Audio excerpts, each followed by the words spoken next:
going to bring the meeting to order. I hereby announce, in accordance with the Open Public Meetings Act, NJSA 10:4-10, that adequate notice and electronic notice of this meeting has been transmitted on January 7th, 2022, and February 11th, 2022, by the Secretary to the Asbury Park Press, the Independent, the Two River Times, to the Township Clerk, and has been posted on the bulletin board on the main access door to the Township Hall, and posted on the Township's website. Please stand for the Pledge of Allegiance, and please remain standing for a moment of silence to honor our military who have been wounded or killed in action, and for our first responders who keep us safe every day.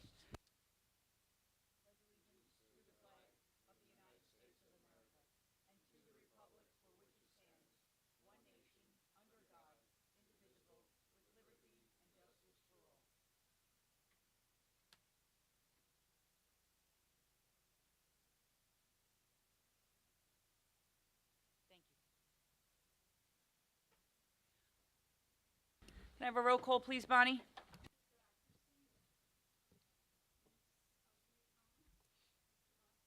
Here. Here. Here.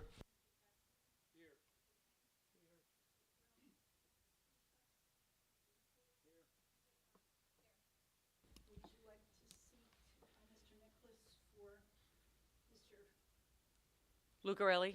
Yes, please. And Ms. O'Connor for the for Melissa. And a little shout out to Melissa. Today's her birthday, so I gave her the night off. Like, I know all of you love us very much, and I know she loves us very much, but I'm pretty sure she wanted to spend the birthday with her family. Just a side note, May 17th, you won't see me either. So we have a meeting that night. So we're going to start with completeness waivers. Item 1, Brightview Senior Living Development LLC, pre and final major site plan. B158 lots 29 and 29.01. The property consists of approximately 11.44 acres along the northbound side of Route 35 in the TMHO-3 zone, which is the transitional mixed highway oriented zone, and the RT35H zone, which is the Route 35 highway overlay zone. The applicant proposes a 3-story assisted living congregate care facility, 79,000 plus or minus in square footprint, along with site improvements, 87 assisted living units, 100 beds, and 92 independent congregate care living units, totaling 115 beds. Also proposed is a solar canopy, approximately 240 by 18, over the proposed parking spaces in the north parking lot along the rear of the building. Are we complete? Oh, how come you don't have a mic?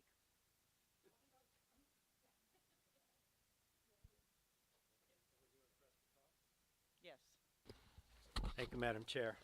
We issued a completeness letter dated December 29, 2021, and the application based on the documents that were provided along with the package we deemed incomplete. The applicant's requesting a waiver from item G2, cross sections and profiles of all existing proposed streets abutting the lots and within 250 feet.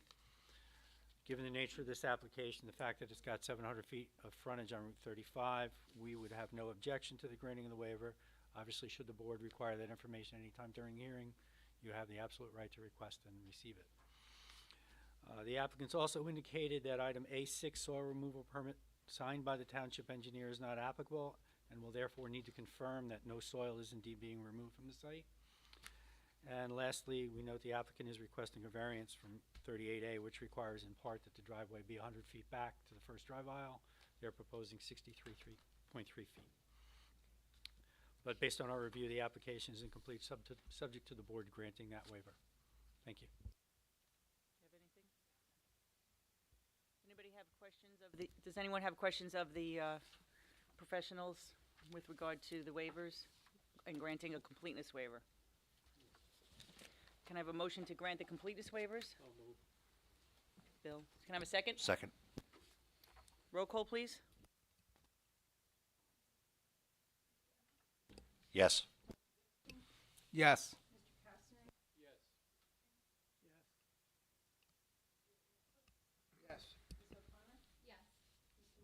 Yes. Okay, we're going to move on to item 2, which is now the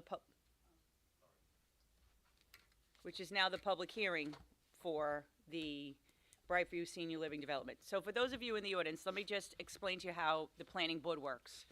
We hear the application. We let the applicant put on all of their witnesses. Okay, it's just similar to a court of law. So they put on their witnesses and they prove to us why this plan works in the zone that it is. At the end of each witness, I allow questions only of that witness, of the testimony that the witness gave. At the end of the application, when all the witnesses have spoken and our engineer and our professional, our engineer and our planner have put, their 2 cents on the record, then I allow comments to be taken. Whether you like it, you don't like it, whatever it is that it is you want to tell us, okay? And that's generally how we do it. We also don't continue past 10:30. So, and that was when we started at 8 o'clock. So, we might get a little tired a little sooner, but we'll see. And so we start this application with, first we ask, are all escrows complete?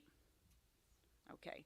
Since this is our first public hearing on this application, I'd like to ask the board members whether they have any potential conflicts we need to discuss involving the property owner, the applicant, the individual owners of the applicant, if an entity, and the names, the disclosure forms.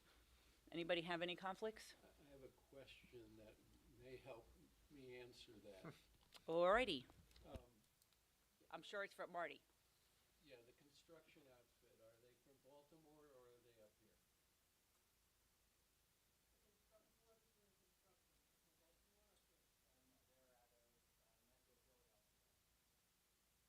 Okay, then I don't have a conflict.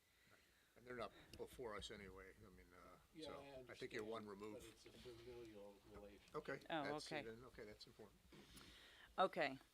Is the applicant aware of any potential conflicts with any of the board members? Thank you. Okay, seeing none, we'll move forward. Just be sure notices are fine? Okay. And notices are all fine, and seeing none, we'll continue with the application. So it is the same as I just read for the completeness waivers. I don't need to read all the zones and the information again. And you haven't been before us before, so maybe you want to just talk about, yeah.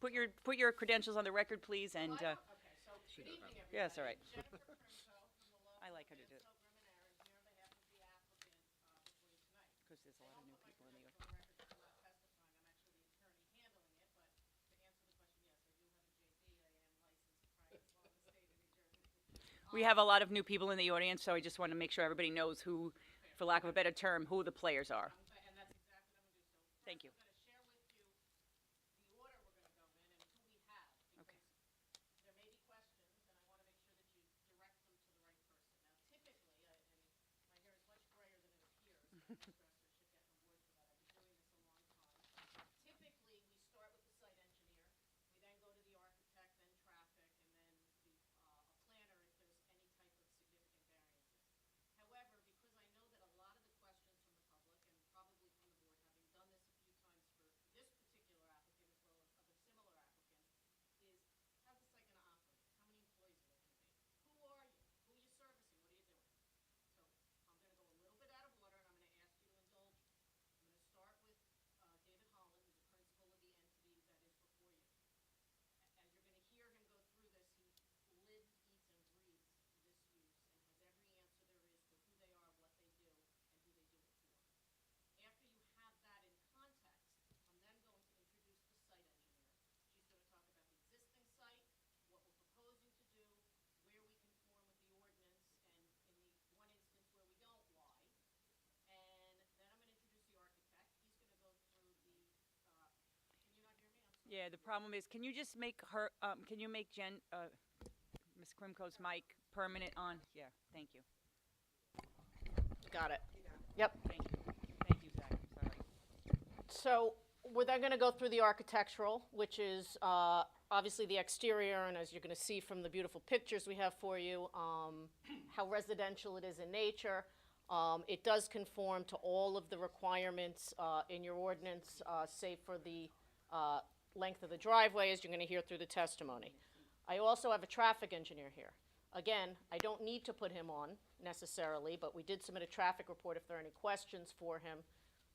This is a conditionally permitted use. There is nothing significant about the traffic that the site engineer can't answer. So that's the order in which I intend to go. So with all of that, if I could move some things into evidence, and I have handouts, I gave some to the public already, we have some extra sets, and I'm just gonna go off of Kate's letter as to the order. So A1 is Okay, the before you get started, are all your witnesses here present? Yes, you wanna swear everybody up? Yeah, let's swear everybody in at the same time. And we'll Matt, get- just in we'll case. And do- our own we'll do professionals as well. professionals as well. You could stay where you are if you want.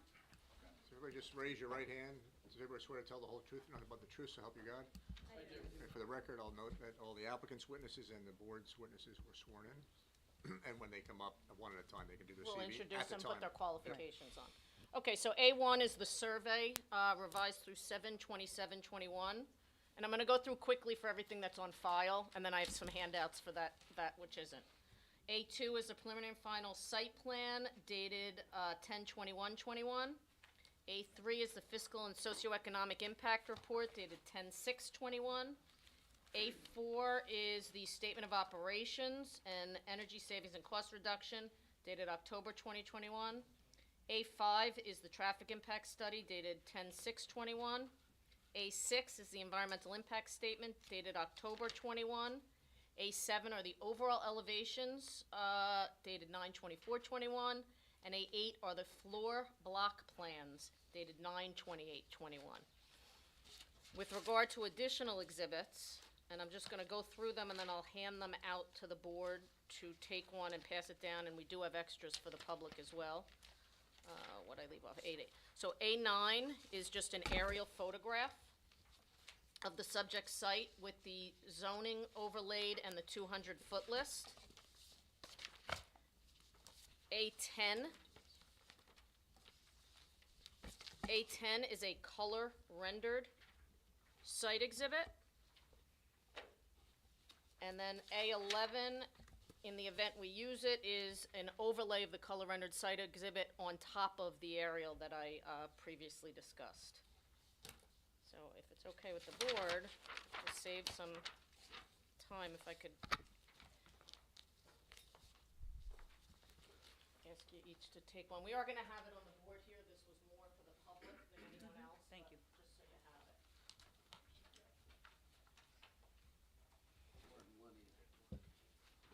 So, shall I wait or want me to get going? Okay. So if I can have Dave Holland come on up, grab a seat next to me here, Jackie, or you can stand, yeah, you can stand here, Dave. That's fine. Is this on? No. You don't want me to see you, but test for that. Okay. So Dave, you were sworn, obviously, previously. If you could take a moment and share with the board who you are and what your role is with regard to the applicant before them tonight, and then I'm gonna turn it over to you to tell them who Brightview is and what you do. Be glad to. Good evening, everyone. My name is David Holland. I'm a representative of Brightview Senior Living. I'm a vice president of development, and I've been with Brightview for now 25 years. So you're going to indulge me when I put these on because I'm slowly getting used to them, but not all the time. So let me tell you a little bit about Brightview and then about the overview of our application tonight. Not the technical things you're going to hear from Jen and the rest of the team, but just generally what we're offering and who we're serving. So Brightview Senior Living, we've been around for over 40 years. We've been developing senior living communities that we're going to talk to you about tonight for a little over 20 years. As you alluded to earlier in terms of conflict, we are based out of Baltimore, Maryland, but we own and operate communities from Washington on through Boston. But we really want to develop communities and operating clusters because we want brand awareness. We want people to get to know us. We want to develop the highest quality of care for seniors in the communities in which we're developing. So in New Jersey, we actually have 8 communities now that are open and operating in communities like Marlton, Randolph, Paramus, Wayne, and now we actually are just under construction with a community, our 9th community, just down the road in Eatontown. These are all continuums of care, very similar to what we're going to be talking to you about tonight. If there's one thing I'd like you to take away from my brief overview tonight is that while my role is as the developer for the organization, we have a whole operating team involved as well. Jen was a little bit indulgent to say I know everything, but we have a wonderful team of people that knows everything and lives and breathes this stuff. But what I want to leave with you is that we're not just developers of these communities. We have owned and operate and continue to operate every community in which we've developed for the past 20 plus years. Our intention is to be a great citizen of Holmdel and a great neighbor to people around us. And we take a lot of sensitivity, and I hope you'll see that in our application and our design tonight of that sensitivity to the neighborhood and the community in which we're developing. So I want to leave you with that. So you'll hear that we're developing a community which will have 179 apartments in a single 3-story building. It's going to have a range of apartment types, studios, 1-bedroom and 2-bedroom units. There's about half of those apartments are for people who I would call congregate residents, and half for assisted living residents and those with dementia. So, and just, Dave, I just want to interrupt you because I know zoning in New Jersey. When you say apartments, these are not apartments that you can go and rent.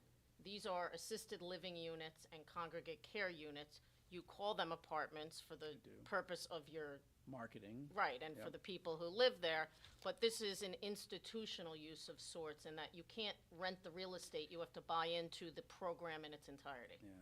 So you'll hear me talk about shortly is that we provide housing and services, but it's combined. So you can't, as Jen said, you don't just come in and rent an apartment and maybe take the services. It is all together, which is really the term of congregate. So I was about to say that our congregates living residents are receiving that housing, the apartments, and hospitality services. Things like meals, housekeeping, transportation, activities. All of those things are subsumed within a single monthly service fee. It cannot be broken out between apartment and services. Assisted living residents who fall under our Department of Health license, which we will receive upon completing the building, can receive all those hospitality services, but they're also receiving personal care. A lot of you are familiar with traditional assisted living services, helping with bathing, dressing, medication management. We're providing those services to those residents. But it's a continuum of care. We all know we age differently, right? Some of it more mental aging, some of it more physical aging. Some people are in their 80s and they don't need any personal care yet. That's the opportunity for congregate living, but bringing people into this community where they can live a vibrant yet safe lifestyle. And essentially, I don't want to use the word graduate because you're actually not going in a positive direction, but oftentimes they start in the congregate, and then when they need more care, they're already in the facility and they just really switch where they're living. Correct. And then if they need more care, if they need memory care, then they can be moved to that other area, which you're going to hear the layout in the testimony. So when we talk about the continuum of care, it enables people who are more vibrant and more able to get acclimated before they need the personal services. That's correct, yeah. And often what we find is people say, I wish I moved here 5 years ago. Because it's the active, vibrant programming in a safe, secure setting that allows them, because often people come to us when they've had a change in their life, right? A spouse has passed away, they've had a slip and fall, some physical condition, and now they are homebound and unable to live in a vibrant way in their own community. A setting like this allows them to do that. Our staff, our caring staff, allow them to do that as well. So I was just going to talk briefly about the resident profile. I know a lot of you are very familiar with what I'm talking about, but let me go through it briefly. You know, we're typically serving people in their 80s and 90s. We may have some people younger, we may have some people older, but generally in their 80s and 90s. They or their adult children will tend to live within about 5 miles of this location. So they're part of your community already. And I said as often, you know, the residents come to us after they've had a life-changing event, but it allows them to live in a more vibrant setting, but yet a safe setting. few residents drive, but they do remain active through our daily programming and transportation that we offer. So who's caring for those residents in our community? We'll employ about 120 to 130 full and part-time people, so we do generate jobs in this community. But at any one time in the building, we'll probably have about a maximum of about 45 associates caring for those residents. As many of you know, along with other healthcare facilities, we operate in 3 shifts. A shift change at 7 a.m. to 3 p.m. in the afternoon, a shift from 3 p.m. to 11 p.m. at night, and then again 11 p.m. to 7 a.m. in the morning. So each shift is off-peak in terms of peak traffic activity. We will have nurses and nurses' aides on staff. A medical director will maintain an office in the community to accommodate doctors' appointments in the community, and for physical assessments. And then we will have space available for physical therapy and occupational therapy, where services can be provided in our community. Just a little bit of overview of kind of our parking and delivery expectations for a community of this size and the activity we have. We project, with the number of residents and apartments we have in this community, to have about 35 to 40 drivers from residents who will maintain their cars, bring their cars, might use their cars, but our experience over these 45 plus communities we have in our portfolio today, those drivers tend to drive less over time because they're utilizing our programmed bus and limo service to go to cultural events, to go shopping, you know, to do things active in the community in an organized way. Additional parking needs will come from the associates who are serving those residents, from families and guests, and from professional and care aides that might come from outside of our community to care for certain family members. We will tend to have roughly 12 to 14 deliveries a week. That will include food, so fresh food, but also more staples that we can use for a longer period of time, linen service, housekeeping and maintenance supplies, trash and recycling, and an oxygen delivery probably once a week. Additional deliveries will include what any neighborhood is used to, UPS, you know, FedEx, etc. But that's the type of activity we'll see, the intensity of the deliveries we'll see, about 12 to 14 a week. We'll engage a private ambulance service for the needs of the community. And as such, with that private service, that means we tend to have about 7 to 8 monthly calls to 911. So pretty minimal because we can engage private service for those needs. So while there are other assisted living communities in Holmdel, we acknowledge that, there are none that offer this continuum of care, a congregate setting into assisted living and dementia care on a rental basis. We think this is relatively unique and very desired in other communities in which we've developed in New Jersey. David, one thing you left out, while it's not affordable housing per se, for the assisted living component, since it is state licensed, you are required to maintain a 10% set aside for Medicaid beds. So there is an affordable housing component to it that the town would get credit for. That is correct. Yeah, so 10% of the beds in the assisted living portion of the building will be set aside for people who qualify for Medicaid through a spend down over time. So we see a significant demand for these services in the area, and the surrounding area, not just Holmdel as well. And we look forward to providing the highest quality of care we can to meet those demands. Are there any questions for Mr. Holland, recognizing that all of the details are going to be gone over on the plans from the various professionals?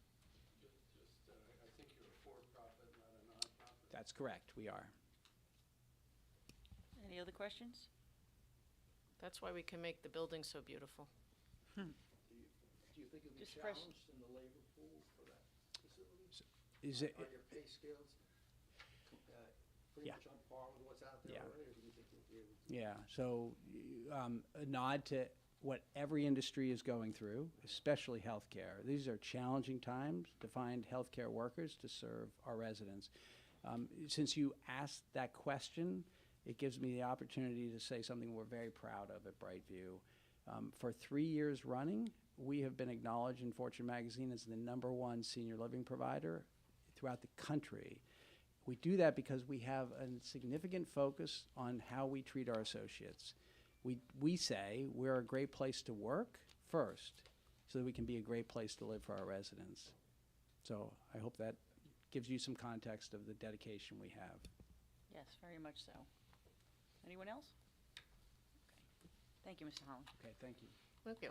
Okay, next I'd like to introduce Jackie Giordano, licensed professional engineer. You've been before us before. Not before, can you hear me? Not before this board in Holmdel. I've testified before multiple boards, including in Monmouth County. Oh, maybe that's why. Okay, Yeah, so why don't I please, take a moment and just have her go through qualifications? please. Sure, so I'm Jackie Giordano. I'm a principal with Dynamic Engineering Consultants. I received my Bachelor's of Science degree in Civil Engineering from Penn State University, my Master's of Science degree in Civil Engineering from NJIT, and I'm a licensed professional engineer in the state of New Jersey. And as you indicated, you've been accepted as an expert in this field throughout the state. I have. And before I get started with your testimony, are there leftovers that I can have the public have? For those who I didn't And maybe, started? Monty, do you need a copy for yourself? Yes. And then for the professionals as Yeah, well. for the Bob and Kate. I can email them to you also.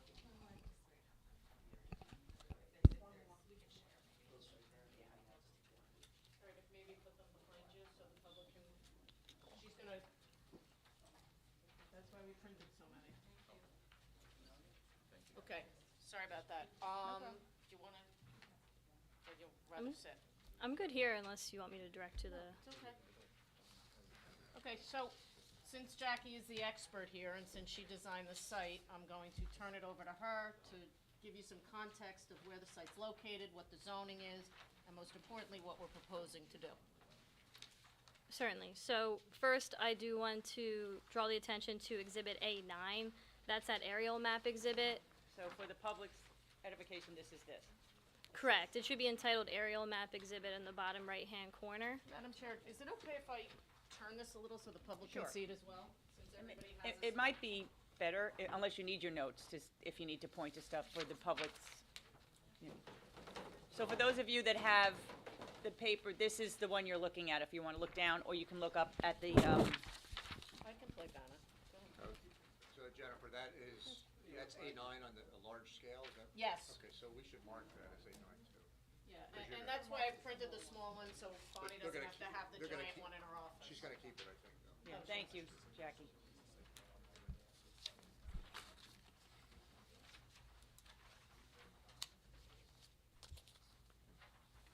So as I mentioned, this is an aerial map exhibit. Thank you. Prepared by our office with today's date on it is an aerial representation of the property and our surrounding area. For orientation purposes, tonight north will be to the top of the page. So our property is located on Route 35. It is specifically identified as Block 58, lots 29 and 29.01, and it has an overall area of approximately 11.44 acres. It's situated in the TMHO-3 zone, as well as the Route 35 Highway Overlay Zone, where assisted living residents and congregate care facilities are considered a conditionally permitted use. Taking a step looking around our immediate surrounding areas, directly to our west, we have offices and commercial uses located within the CI zone. Directly to the north, we are abutting a residential zone, so there are residential uses directly to our north. To the northeast of our site is actually a township-owned property that contains a stormwater management basin that services that residential community I discussed. And then directly to the east is a vacant property, also in the same TMHO zone, with other commercial industrial uses along Route 35 beyond that. Directly to the south, like I said, is Route 35, and then beyond that is the Village Grand residential development. Generally, our project area is utilized for agricultural purposes. There are some wooded areas along the perimeter of our site. The structures on site are located within close proximity to Route 35, within the existing front yard setback, which includes a farm stand with associated gravel parking areas. There are 5 existing depressed curbs along Route 35 that provide access to that farm stand area, with the remainder of the site and the majority of the site being a cultivated field. We have identified pockets of wetlands within the northwestern and also along the eastern portions of our property, which we have since received a verification from the DEP to confirm those wetlands constraints. And in addition, looking at the topography of the site, there is a slope heading from west to east across that field. While the slopes are about 2 to 5% over the width of the entire property, it ultimately is an elevation change of about 17 feet. So that is the existing condition. So I would want to, so everyone can see it, I'll flip to the proposed exhibit next. Let's bring this down.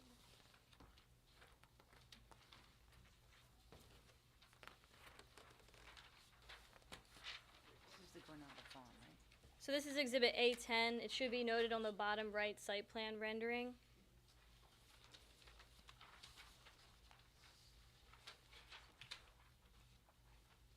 So this exhibit is a colorized version of our site plan that was submitted with this application with our landscape design superimposed on top. Again, north will be to the top of the page. As it was mentioned before, we're seeking preliminary and final major site plan approval for the proposed assisted living and congregate care facility. You heard extensively from the applicant and the operator about what this type of development is and some of the typical amenities provided both inside and outside the facility. We also do have the architect here to walk you through the floor plan and elevations of the building in more detail, but just to give you a brief overview, as was noted, this is an application for a 3-story assisted living and congregate care facility with 179 total units and 215 beds. Just touching on some of the exterior site features located around our building, they include patios, courtyard areas, water features, community gardens, and associated site amenities. It was important for us when we were laying out this site to be considerate of all of the bulk standards in the underlying zone. So this project does comply with the required building setbacks, building height, building coverage, and is well under the allowable impervious coverage requirements of the zone.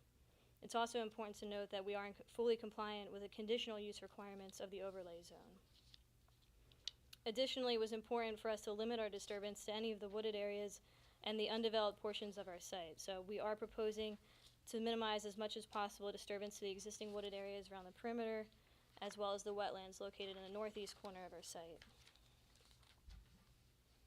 In regards to access, those 5 existing curb depressions would be eliminated with this application, and access to the site would be provided to the development with a new right-in and right-out driveway off of Route 35 in accordance with the DOT standards. Just point out where that is. I know the board members understand it, but just for people in the public who might not be as familiar. So located centrally along Route 35 is our brand new right-in and right-out egress to the state highway. And we did submit to the DOT, and we've since gotten their intent to issue a permit and the draft permit, which we forwarded to the board's professionals. So they have approved it. The driveway's deemed safe, and as you're going to testify, the throat of the driveway is deemed appropriate as well. That's correct. So while it was mentioned the driveway does comply with a minimum exit drive length of 60 feet, a variance is requested from the minimum entrance drive length where 100 feet is required and 63.3 feet is proposed. It's important to note that in order to comply with this 100-foot requirement, we would need to situate that site layout further back into the building, pushing closer to that residential neighborhood that's located north of us. And in addition, it may require some building setback variances. So in your opinion, this is a better zoning alternative to seek that one variance as it relates to the driveway, since it's been approved by the DOT and it's safe, as opposed to bringing the development further closer to the residences? That's correct. Okay. Moving further into this site, circulation will be... I'm sorry, before we go there, could you just point out where the 63 feet is? Sure. So the distance is measured from the right-of-way property all the way into the first turning maneuver going either right or left into that parking area. Right. From an engineering perspective, what's the purpose of that 100-foot length? That's to allow cars to queue? Right. For the entrance maneuver, it's allow for safe operation of vehicles coming into this site that when they're slowing down and making the decision to turn one way or the other, there wouldn't be any backup onto the state highway or the adjoining roadway. And in the traffic analysis that we submitted and moved into evidence, it was indicated that we're never going to have more than one vehicle in that queue, and a vehicle length is about 20 to 22 feet, so we're more than, actually, it's much smaller. The parking space is 20, 22, so it's under 20 feet typically. So in your opinion, it's safe, and we don't need a longer throat in order to accommodate it? Yes, and as documented in the engineer's report, we feel that this driveway throat is satisfactory for this use. So the 63 feet is measured just, again, from Route 35 until the car has to make a right or a left turn? That's correct. Can you just point it on just so it's clear for the record? So to the first parking bay. And Thank you. Is that measured from our property line or from the actual roadway? I believe it's measured from the edge of pavement or the shoulder line. Okay. So not the right of way. And that's the only variance that we need? Correct. Okay. Will the traffic engineer also be testifying? Yes, to you that? will. Thank you. Okay, so, I'm sorry, you were going on to circulation. Yeah, so as we enter the site, circulation will be provided with two-way drive aisles to service the north, east, and southern parking areas. We also have a one-way circulation loop located in front of the building at the main entrance to provide access to that main entrance and throughout the portico share that's provided. Why don't you point that out for everybody? So as you come in here, this is the main entranceway. We can see. Come in here underneath of the portico share, and then you can either exit or find a parking spot. Do you know the height of the portico share? At this time, I don't know. The architect might have an elevation, but it will be able to have the vertical clearance for emergency vehicle, so 14 and a half, 15 feet in height. Perfect, thank you.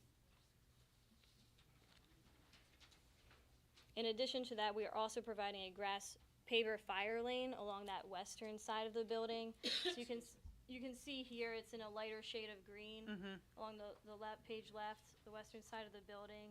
We wanted to provide safety measures for emergency vehicles only, so that will be a stabilized grass surface to provide access around the other side of the building. And we're doing it that way so we don't have excess pavement and it doesn't encourage people to attempt to drive around. It'll be clear it's just for emergency access. Correct.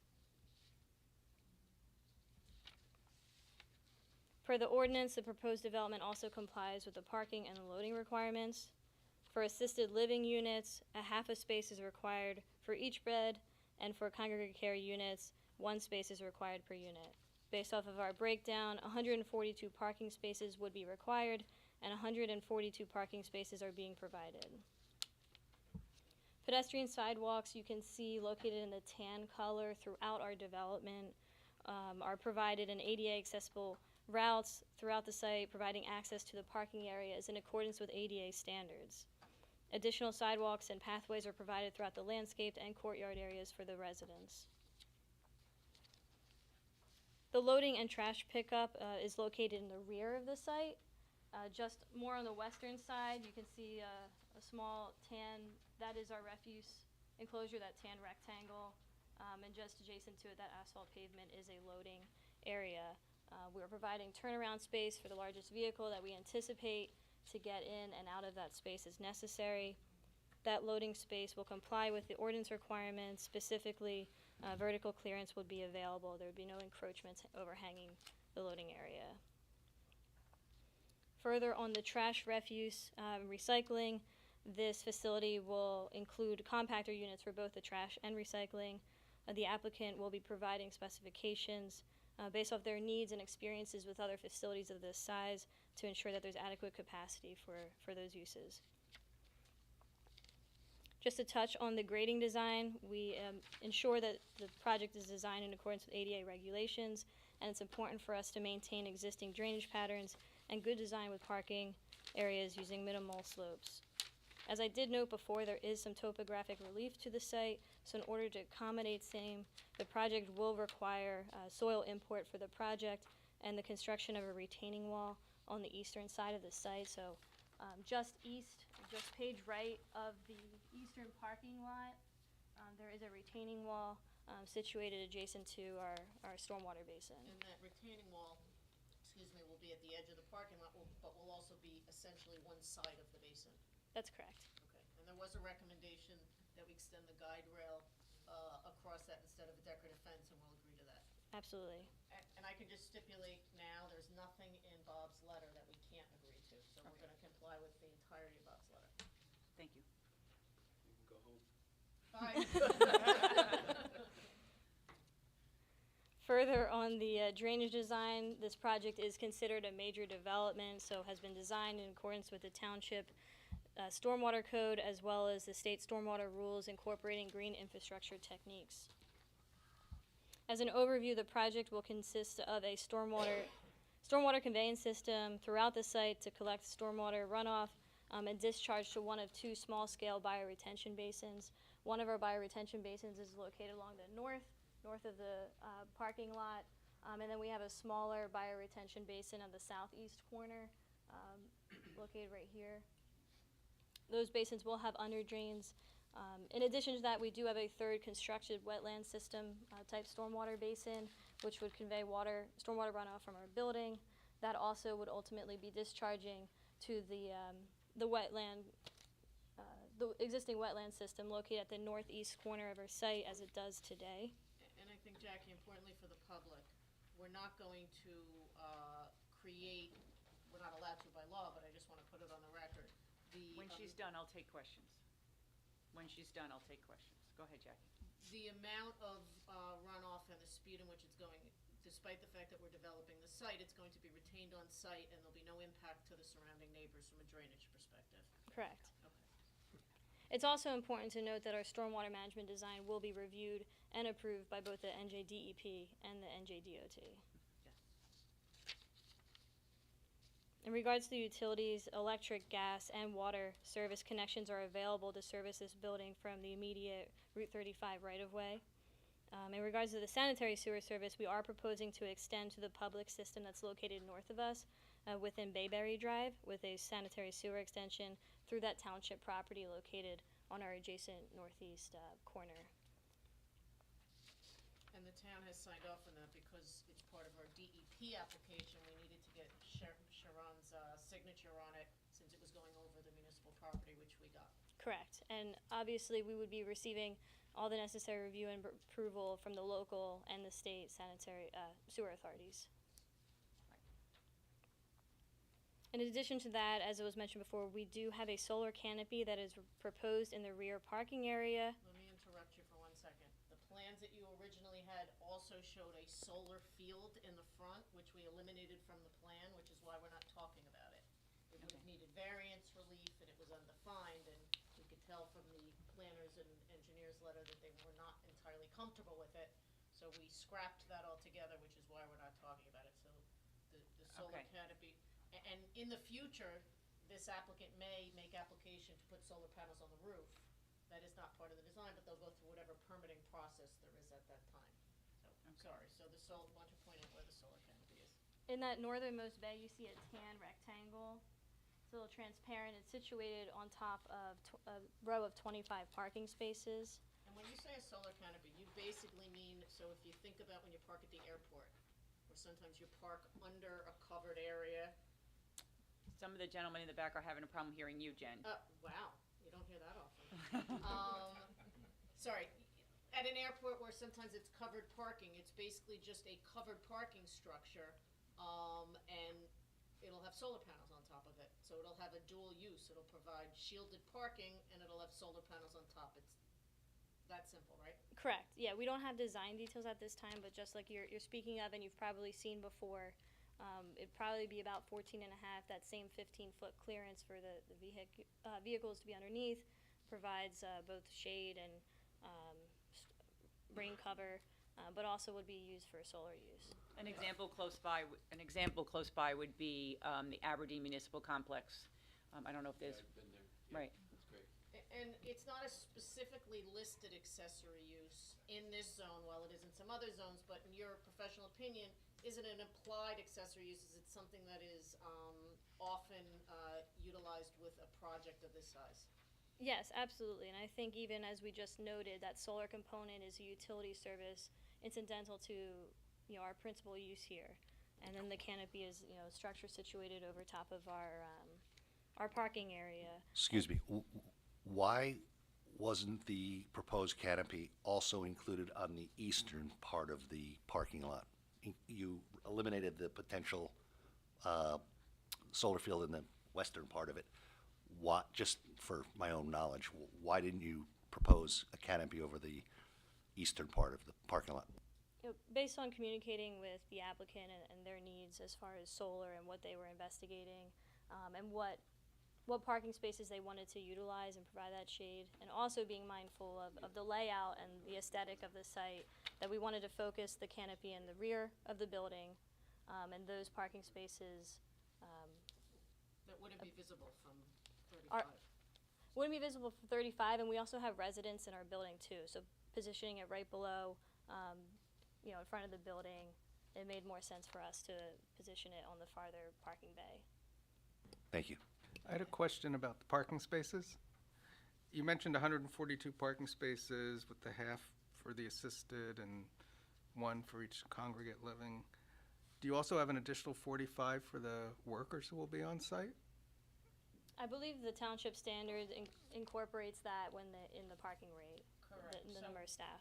Anytime, so for example, for a retail establishment or restaurant, for example, you have to do one spot for every 3 seats. You don't have to then also do additional for employees. It takes into account the number of employees that would be at a facility like that. So the ordinance provides that requirement based on both. I mean, I can defer to your planner. All right.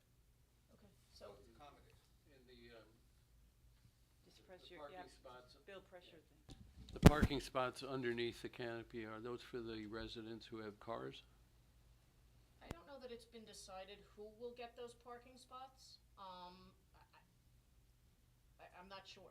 It hasn't been designated. I think that if it is approved and constructed, then they'll make that decision. And I think importantly in the, No, you got it. and importantly, the last thing in the back of house, that was brought up, we're proposing a generator pad. Correct, so opposite that refuse and loading area, you see another tan concrete hatch. Right now, that is a emergency gas generator pad. Again, we don't necessarily have all of the details of what that equipment might look like or the size of it at this time, but it will be equipment designed in accordance with the local and state requirements, specifically as it relates to noise, which I know was brought up in the review letter. Okay, I have a couple questions. About, what's the distance of that pad to the nearest, to our northern property line? To our northern property line, I don't I'm have sorry, that not our measurement, northern but it's property probably line, about, to the line to the back of the residential. So as the board can see, the white part that's not colored in, that's another commercial property that intervenes in between our property and the residences to the north. Okay. So when I say the rear property line, forgive me, I mean the property line of the residential, because that's where the concern would be for the noise. So that, correct, to that residential property line, it's about 160 feet. When we're looking at proximity to a residential dwelling, it's about 230 feet.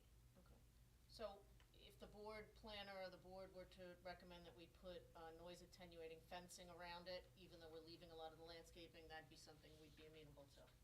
Yes, So there is definitely going to be a generator on that pad. Yes. yes. How often does it run to test?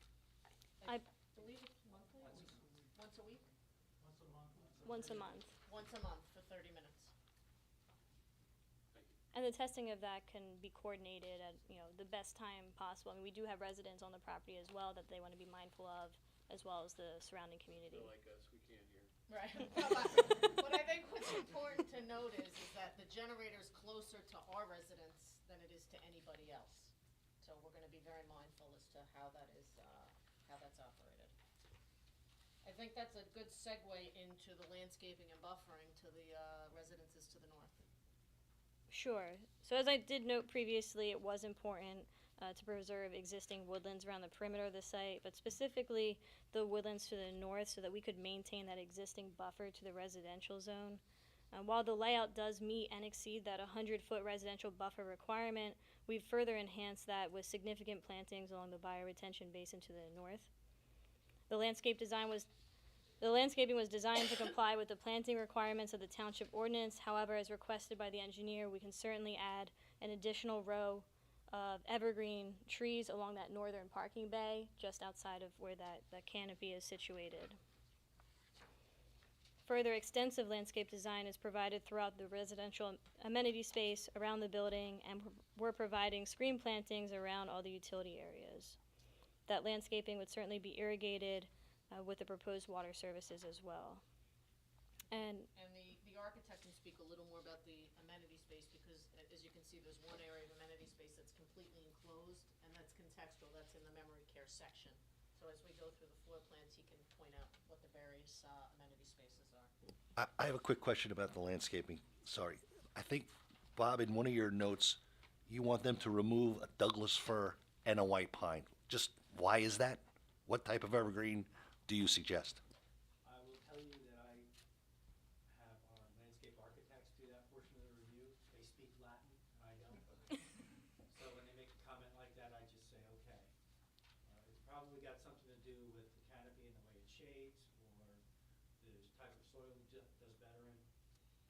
They'll take a close look at the type of material that it's being planted into, for example, and say, that's not a good choice, we recommend this. Yeah, white pines are easily broken apart in a strong wind. Needles, too. Bad for pulls.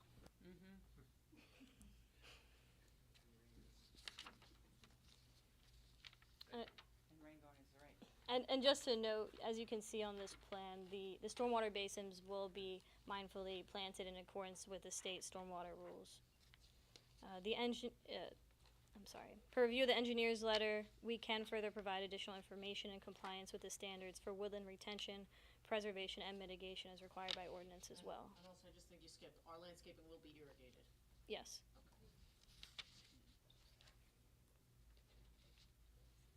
Okay, so with regard to lighting, we're generally consistent with the ordinance, and we have one minor waiver. Let's just talk about that a little bit. And I will point out that, I don't know if he's ever been in front of this board, Dennis Galvin. Yes. Okay. His bookkeeper, and she may even be here, I don't know, of 30-plus years, lives across, and either behind or across, and he sent me a letter, and we assured that all the lighting, and I can stipulate to this on the record to tell him that I did, all the lighting will be shielded, residential and down, so it'll have no impact on the surrounding neighbors. Yes, and all the light fixtures will be dark sky compliant as well, which was noted in one of the review letters. In regards to the waiver, so the township does require a maximum of 1 foot candle at the ground level, which we are exceeding, which we find that is necessary to meet the intent of the ordinance, provide adequate light for safety and security measures. Where is that we're exceeding it, and I would say there's probably a few instances within the parking area that we're exceeding it. We do have, I would say, we try to keep a nice uniform illumination across the parking area, and specifically want to make sure that all of the parking area, and specifically the main entranceways, are well lit for our. okay, but this minor deviation is at the ground level, so it won't have any impact on the surrounding neighbors. Correct. Okay. Chairman, may I just issue a clarification there for the applicant? Last year, the lighting ordinance was substantially amended, which I believe was before this application was in. It was last summer, and that lighting, that minimum or that maximum created a lot of waivers, as you can imagine, for commercial properties. So we did make some changes to that ordinance, and I will defer to Bob on how it complies, but I'm not sure if that waiver is needed anymore for the Okay. board. Thank you. The Okay. new ordinance allows a maximum of 10. Okay. I think you're at 6.1. Correct. Or 7. And we did have an opportunity to review that ordinance as well, and there were a couple more requirements that we need to show on our lighting plan. We take no exception to addressing that and complying fully with that As far as ordinance. the ratios are concerned. Correct. Thank you. Okay, and our signage, what are we proposing by way of signage, and does it comply with the township's requirements? Yes, so just quickly, we are proposing one monument sign located close to the entrance off of Route 35, in conformance with the township ordinance for sign area and with setback. It's in the throat, or where do you think it's? You can see just west of the driveway, the little planted area. Oh, that little red thing? Okay. I'm refusing those. Not gonna do it. And I know that we talked about Bob's letter, but you reviewed all of the agency review letters from the township, and we take no exception, we can comply with them. Correct. And you'd indicated already with regard to the DEP and the DOT, we have the Bay Shore, the Holmdel Sewage Authority, New Jersey American Water, and Monmouth County Planning Board, which we got already, and Freehold Soil, which we got a review, and we're gonna resubmit there. Correct. Great. That's an engineering summary. Thank you very much. Do either of the professionals have anything to add? I just have one comment, which I'm sure Bob will have more to follow up with, but just from my letter. With regards to the solar canopy and the potential for a C variance for an accessory structure or accessory use, I think that the way that this ordinance is written, it states that permitted accessory uses include those that are customarily incidental and subordinate to the permitted use. And I think that that's pretty wide open in this case, and especially with the way that, legislation statewide has been going where things like solar are an inherently beneficial use. I think, I would leave this somewhat to the discretion of the board, but I think that at this point, something like this does fall into the category of customarily incidental to the permitted use. And I would also note that it meets all of the setback requirements that would be needed as well. So if the board has any questions on that, I'm happy to answer it, but that's my thoughts on that. Great, thank you, Kate. Bob, you have anything to add? Just a couple of comments, just to piggyback on what Kate said regarding the solar. Will the power generated be used strictly on site, or be fed back The into the power system? generated be used solely for on-site. Correct. Yes. Okay. Okay. And also, you'd mentioned before, I think Mr. Holland had mentioned earlier regarding the residents, that between 35 and 45 residents may still drive. You're proposing 8 ADA spaces? Given the nature of the use, is that the right number? Yeah, we've worked hand in hand with the applicant on that, on, what is the right number. I think it was said before, if the residents had their opinion, every stall would be striped ADA, but based off of their experiences, this is the appropriate number, and we're obviously conforming with the ADA rule. And the last question I have, in that rear loading area, you show a tractor-trailer circulation plan, and he gets a little close to the power transformers, the way that it's drawn on here. So I'm wondering if maybe you work with the power company to relocate them a little bit, I guess, by site plan east or west. Certainly, and once we have those details of the transformers needed to service this building, we'll ensure that it's in proper location, bollard protected, and wouldn't be an issue for our loading operation. Thank you, that's all I have, Madam Chair. Thank you. Is anybody on the board? Tom? Jackie, is this structure being built on a fill area?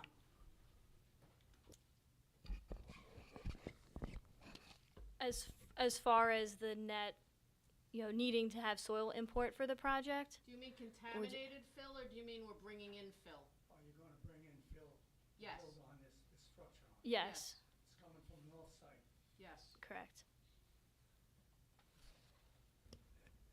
Are you familiar with the foundations for the building, or is it in a purview of the architect? That would be anything building related would be the Okay. architect. Thank you. Anyone else? I just have a quick question about the parking spaces. Are they numbered so that any resident, they have a set parking space, or it's just, first come, first serve? Yeah, I mean, sometimes we do find after we're there at a certain time. I'm sorry. Okay.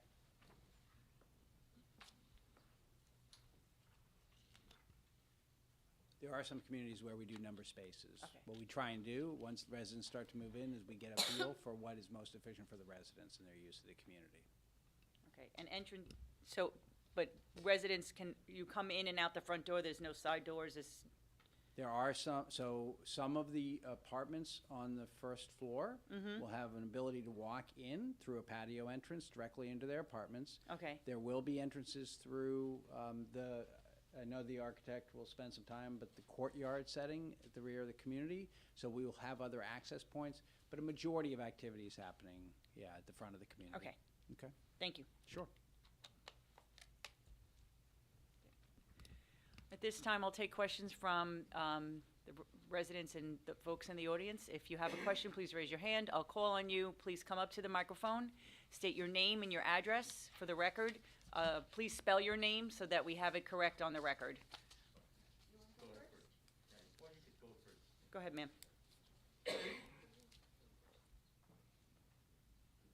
You only have to spell it the first time if you're going to ask more than one question of the next ones. Okay. Thank you. I have about 5 or 6 That's okay. questions. Okay. Good evening. I'm Barbara Nippes, and I'm here on behalf of my mother, Marilyn Nippes, who owns the Centerville Professional Building, which is the old schoolhouse, which is adjacent to this property. Okay, N-I-P-P-E-S, thank you. Mhm. The address of where are you representing your mom, so it's her? I am. It's her building. Right next door, they sent, I yeah. know where it is, Oh, okay. but that's not where she lives. Marty, and just because, It's a commercial just building. because every board is different, it's my understanding that you have to be a licensed attorney to represent somebody? Well, I'm representing her as her Yeah, guardian. Okay, this board's not gonna require that, and the mom's sitting right here. okay. so- I didn't realize she was here. I'm just, Yeah. okay, I'm just, That's your mother, I believe. That's right? my mother. Yeah, just for the record, she's here in the audience. okay. And the Okay. two of us worked in this building. Well, I helped design that building in 1980 when we came in front of the Holmdel Planning Board. At that point, we had certain setbacks for our sign and certain setbacks from the, and also the number of cars. So I'm familiar with that process. But I'm looking at, it was interesting that he brought up the question about the trucks, because I know that the trucks come in and they have a hard time turning around. Usually the garbage trucks are the large ones, and they have to back in order to get to the dumpster. And I'm not sure that that is enough space for the truck. Do you think it is? That would be something you should probably ask the site engineer. We have proposed and provided vehicular circulation plans submitted with this application to show the refuse vehicle entering and exiting the site. So when you say that, you gave a truck circulation plan to show that the largest truck that we're going to have on site could circulate safely through the site? Correct. And that was reviewed by the board engineer and he had no comment on it? Correct, with the exception of, we'll take a look at that with the transformer once we have the details of the electric facilities. And I'm also noticing that the truck would have to go all the way around the building to get it's like the long distance traveling to get to it. Is there a reason that? Yes, we certainly wanted to focus that, what's referred to as that back of house, the loading, the larger deliveries for the kitchen, the refuse, trash recycling areas in the back, away from some of the nice residential areas and the courtyard facilities. And I think the architect could probably, walk you through that layout as well. Okay.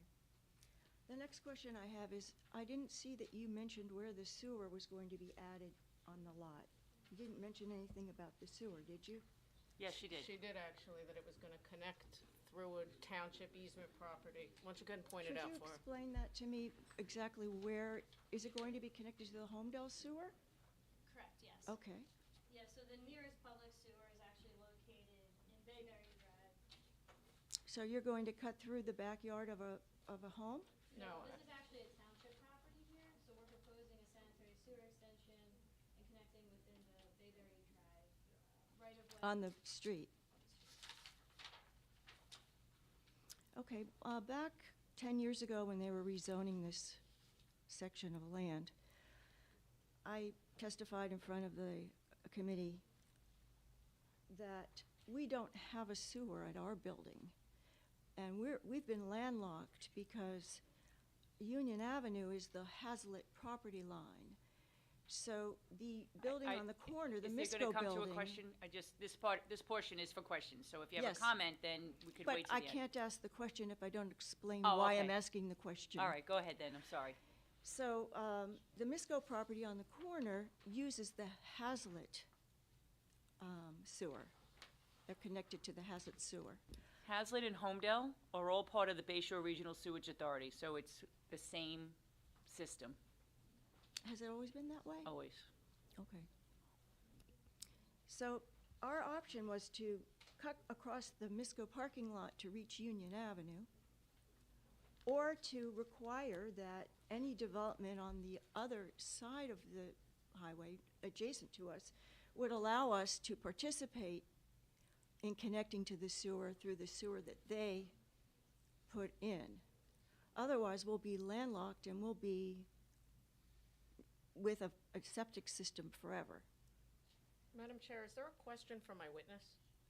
The question is, could you, with the existing sewer system that you've designed, find a way to include us to connect to your sewer system? I think that this is an inappropriate question for the board. It's outside of their jurisdiction. Certainly, if a neighboring property owner wants an easement over our property or the ability to connect to our sewer, that's a private matter that they can contact either myself or the property owner, and we can discuss it. But connecting sewer to adjacent properties across the street is not within the purview of this board. You know, we, Well, it's I'm something just, we can't it's a problem that demand, we've but dealt you with can for a clearly number ask of the years. applicant, they're here, and you can discuss it tomorrow or the next Right. coming days. So the property is owned by the Will applicant? if we will be owning the property should this go through, yes. Okay. All right, so, we're landlocked, and if this agreement would cost a lot of money for us, we wouldn't be able to participate in the Holmdel sewer. Okay, that's the first, question. The next question is, I have to share another experience to make you understand. I know that you've talked about the flood waters and the high waters and the, problems with water. We have an experience. Madam, can I just clarify for the record? We didn't talk about floodwaters, nor did we talk about a problem with waters. We talked about compliance with the New Jersey. Wetlands. You mentioned wetlands. A wetland is not a floodwater or a problem with water. It's a natural resource that the DEP protects. Okay, if you say so.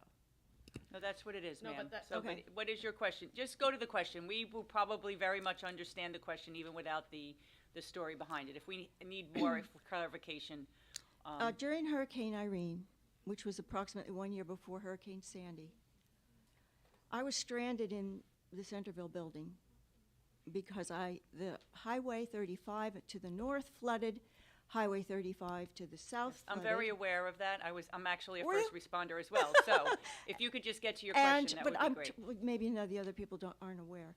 Also, Union Avenue was flooded, and my route to get home, Laurel Avenue, was flooded. So we had a flood in the building that night. Madam Chair, I just need to put an objection on the record, and I'm not trying to be argumentative, and I'm certainly not trying to distance myself from the board or appear uncompassionate. However, you limit the hearing till 10:30. We have multiple witnesses. The board is limited to the jurisdiction as to our site and our site issues. My question is, Thank you.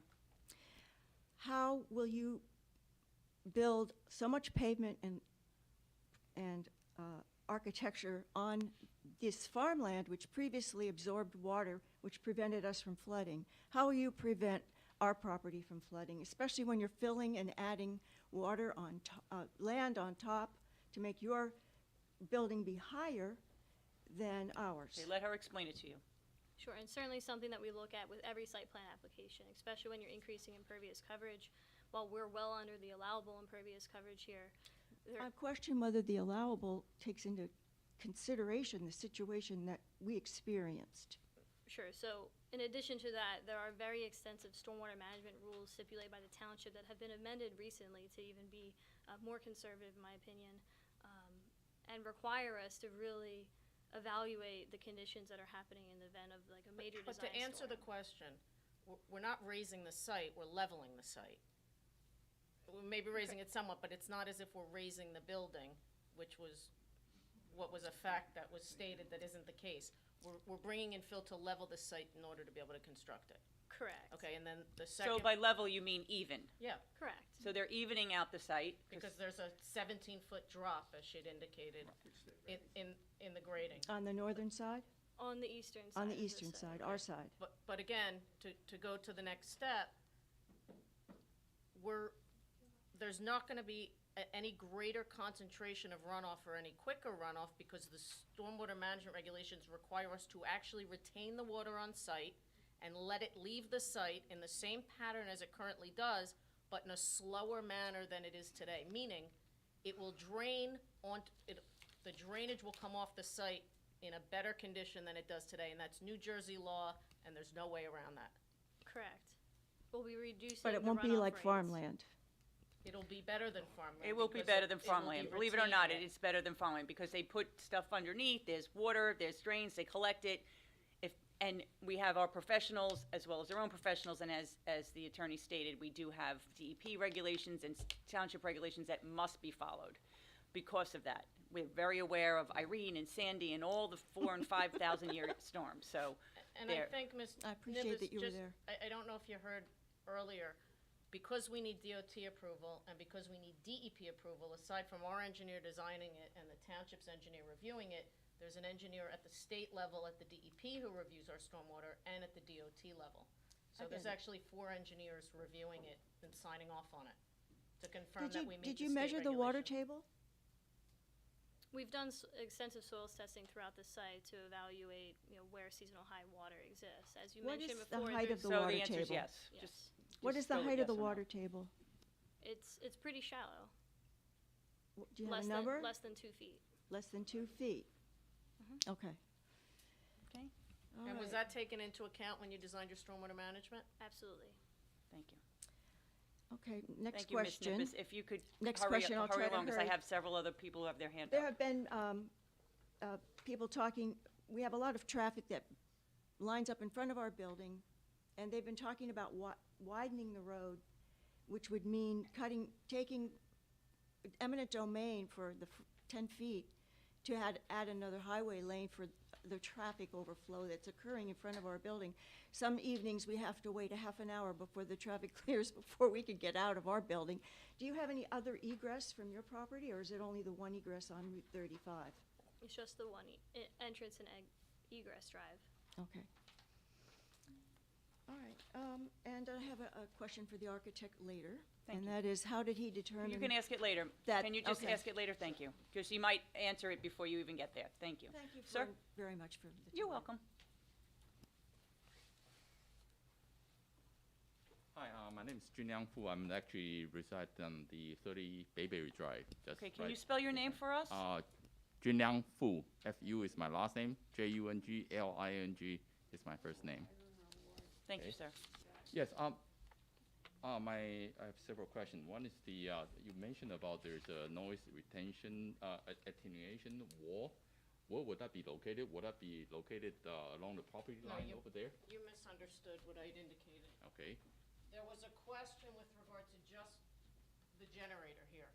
Okay. No, that's the wait. And okay. the generator. The retention wall is on the side here. Oh, that's on the Yeah. side. That's not a sound, they're two different things. I This see. is a retention wall, Okay. No. Yes. and this is, what I said was if the board engineer felt it was necessary for us to put in sound attenuation fencing, Okay. meaning to fence around it with I a see. 6-foot fence. Got it. We would do that. Okay. Do you plan to have a wall to sit between the property line and the your installation? And our what, I'm sorry? In your between our property and your property, basically. No, there's no walls. It's just trees and the buffer is trees and bushes and that is generally absorbs more than enough sound. Okay. And could you what's the distance between the property line and the, say, for example, solar canopy? I think it's it's about- over 100 feet. Yeah, because it's really can read from the map over there. Just so you know, this Okay. line right here Mm-hmm. is 100 feet. Okay. I was just filling in time. 160 feet. Oh, 160 feet between To the that. canopy. Okay. I see. Great. So you mentioned about there's a loading dock there, right? So I wonder whether the delivery track, is it going to be an overnight delivery or is it going to be strictly in the daytime It's hour? the daytime, right? All daytime hours? Okay, great. Okay. Yes, that's okay, sorry. Oh, yeah, sure, definitely. Yeah. So, yeah, all daytime hours. Okay. And as I may have mentioned before, the delivery vehicles that will come to the back of the property, I said we would have about 12 to 14 total delivery vehicles during a week. A week, okay. About half of those, about 7, would come to the back of the property over the course of that week. Okay. Sounds good. Okay, great, thank you. The township also has an ordinance for garbage pickup and all those things that you can't come, you have to come during daytime hours, and it's like after 7 AM or something. Great. Another concern I have is that another concern I have is the solar canopy. Will that have a glare or something like that? It won't be, right? I don't Hopefully. believe so. Hopefully, yeah, because maybe it's very hard to, if there's a glare, something like that would be pretty bad. No, there wouldn't be, and we're leaving up that large portion of woods up there, and you see, Mm-hmm. let me get up again, I'm sorry. Sure. This is all proposed trees and landscaping, Okay. plus the trees around here. So aside from the 160 feet, there's gonna be, we're leaving a substantial portion of landscaping and then adding in a lot more. How high will be those trees? So, I mean, they'll be planted anywhere between 6 to 8 feet, but, you know, Only 6 to 8 feet. at initial planting time. And then Right, Yeah, but yeah, the other trees that are already there are how tall? I mean, he would probably know better than me because they're in his backyard, Yeah, it's but about, that would say, Do you know, Bill, 20 by any feet chance? Right. tall also. And we're, Yeah. and we're leaving those. Okay. Well, that's in our property, that's the reason why. No, Okay. no, no, we're But- leaving the ones on our property. Oh, okay. Got it. So Okay. that dark green area Yeah, is there on purpose to show that we're not clearing that. That's woods that are not Okay. being touched. uh-huh. Yeah, actually, I think the current owner actually just clean it, in a sense. There's only very low bushes. So is it possible you can actually plant some tree to make it Well, more? we did agree to add trees on the recommendation of the board engineer. Okay, great. And last point, you mentioned about there's a sloping somewhere is on the drop. Could you point to me where that, sure. And perhaps it's better to look at the farm, you know, field got it, itself. okay. If you were to walk from here to here, or Right. look at it from west to east, that's where you have a higher grade, and it's Sloping sloping downwards towards north, the wetland on the areas. west, east side, sloping downward to the east side. That's right. Got it, okay. Great. Okay, thank you. Thank you. You're welcome. Ma'am?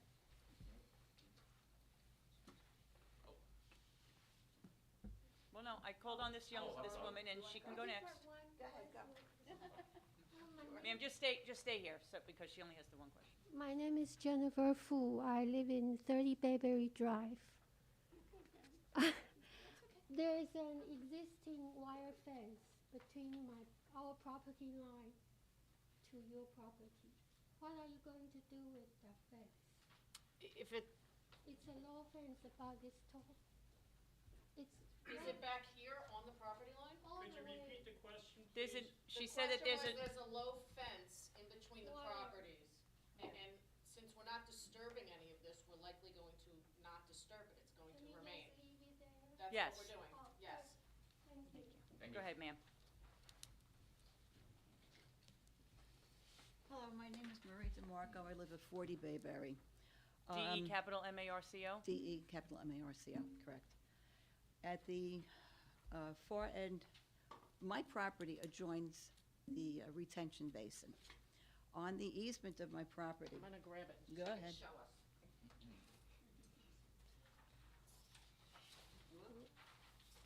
So you're in this I area? am right here. Okay. This is my house. There's the swale, the drain for the swale. I have an easement on my property for that drain. Where is the sewer hookup going to be on that drain? Is there one? Sure, so I'm not necessarily familiar with your easement is located, It's but right here. I will note that the extension actually on this plan, you'll be able to see the tree clearing. The extension is proposed to be located this way. Is this a paper road? Is there a vehicle going to be going there? No, we're just showing right now the clearing or the path that we would be installing the sewer extension.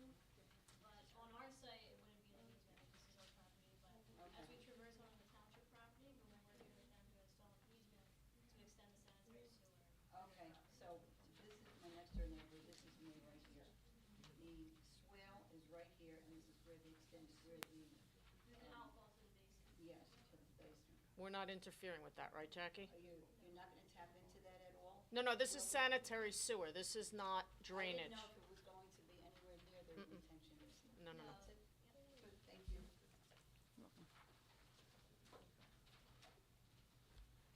Any other questions? Sir? No, he's the next witness.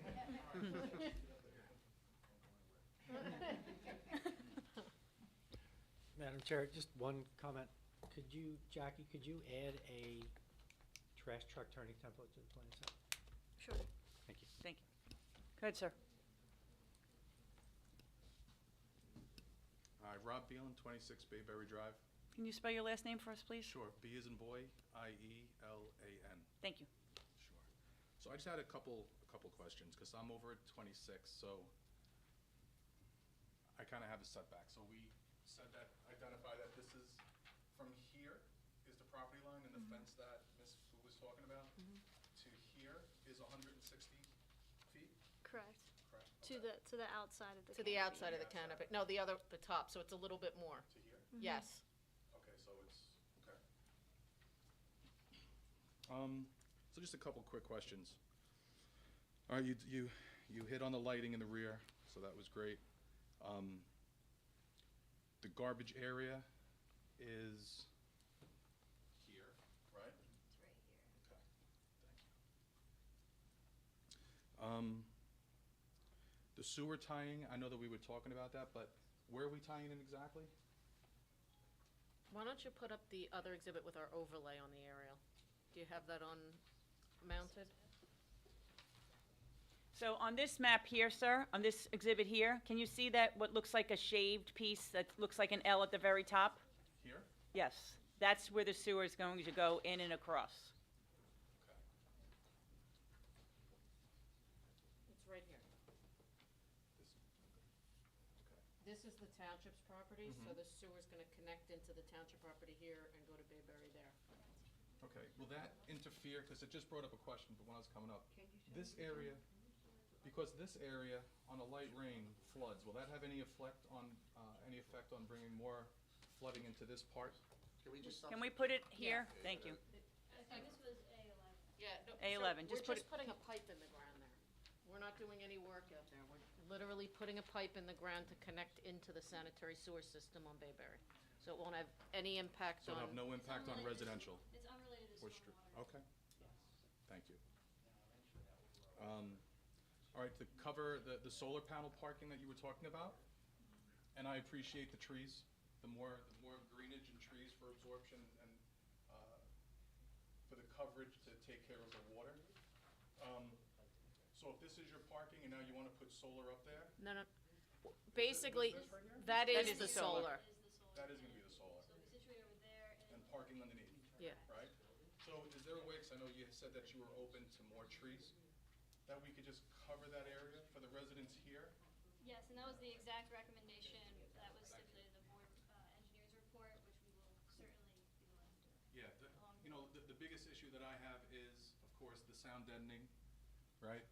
The more the merrier, the greenage, the free flow of the indigenous wildlife that's in that area. And I appreciate the greenage where they could still, ingress and egress through there. But this area, and is this gonna be more of a social area as well? No. No, What, that's just? stormwater management, Stormwater management, okay. minimal maintenance. I will tell you that as far as what the uses that are permitted to go here, this is probably one of the quietest. Yeah, When you look at 85 years when you old. look at everything else that could go there, Right. so. Short of self-storage or a funeral home, I don't know that there's much else that's quieter. you might have enough room for a funeral home. Not funny. All right, sorry. Give me a microphone, I go wild. All right, generators are once a month. We'll do that during the day, hopefully. Yes, definitely. All right, my biggest concern is just the sound deadening from the rear of my yard, looking out with my family looking out. More trees, the merrier. And if you could just cover where that thing is gonna be, I guess, on the northern side of it. Right, Where these are, like he asked? right. And again, this is gonna the building itself is gonna actually block the noise and the light that you currently have from the highway. Right, well, you touched on the light, so that was Yeah. great. That was appreciated. There gonna be hydrants on the site? Yes. Okay, I'm also a first responder in Holmdel, so I just wanna make sure that, and it'll be tied in, how many hydrants will we have on the site? I believe there'll just be one private hydrant on our site. Okay.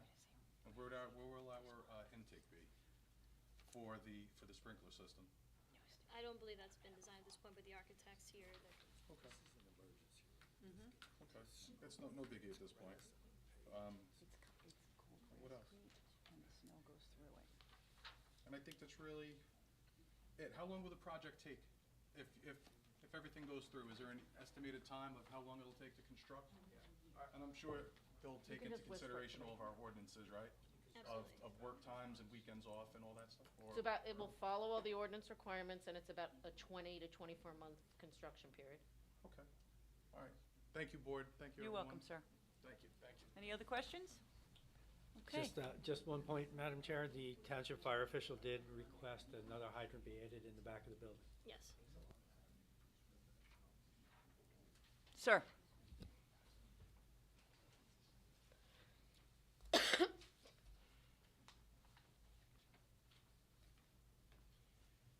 William Colin, 12 Clinton Court. Questions? Along the northern border, you show a lot of vegetation. What is going to go up there? Because there's nothing there right now. As far as the existing vegetation, No, what you're going to put in. we're going to be proposing a mix of deciduous and evergreen shrubs and trees. So you're going to basically scrape out everything that's there The and majority of that area is part of the cultivated field, but any vegetation that we would be removing, we would be replanting and replacing with new vegetation. okay, so the area along this green, what's the height of that material? So that's right now showing our existing wood line that was surveyed when we prepared the survey of the site. So that is the existing vegetation that's there. Have you seen that? So, it's winter months, deciduous trees. That's it what I'm might be- saying. Yeah, have you seen it? Yes. And do you find that adequate? I think what we're proposing here is a big benefit and enhancement to what's out there today.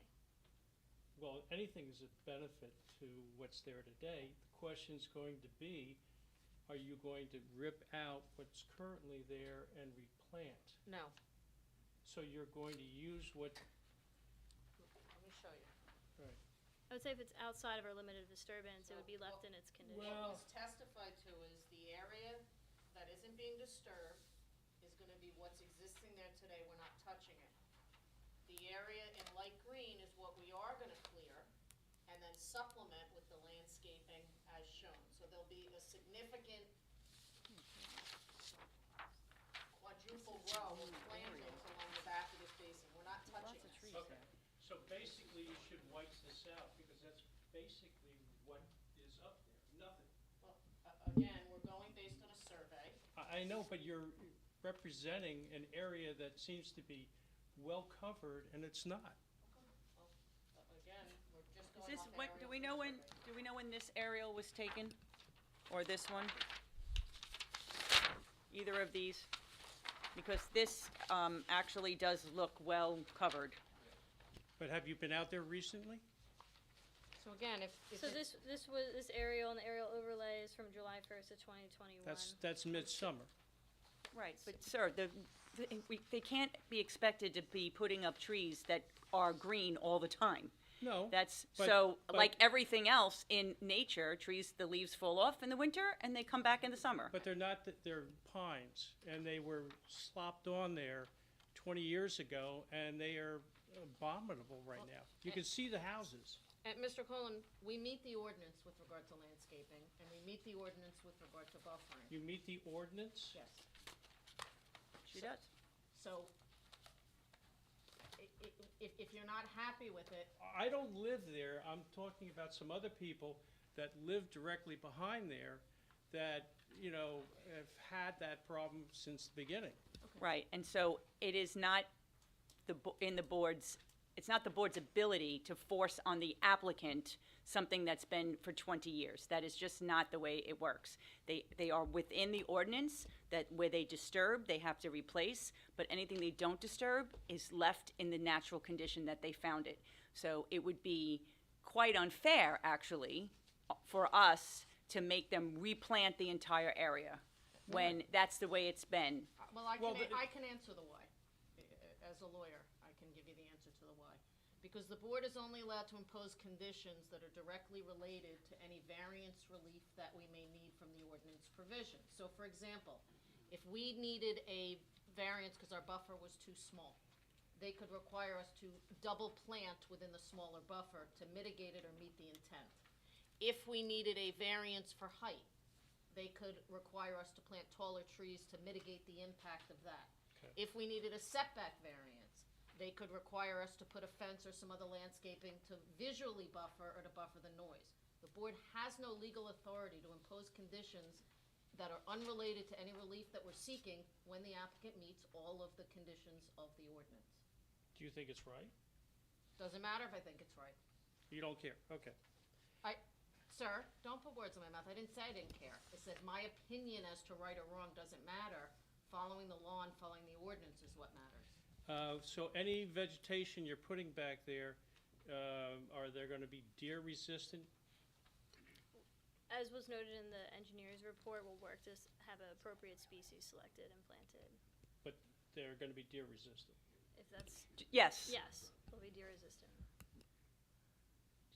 If you could just answer the question asked, that would be probably best at this point in time. I feel like someone else is taking my role.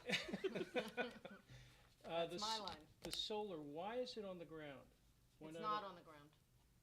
Well, it's over the parking spaces. It's on a canopy over the parking spaces. Okay, canopy over the parking Well, it's space. 14 feet high, sir. It's not on the ground.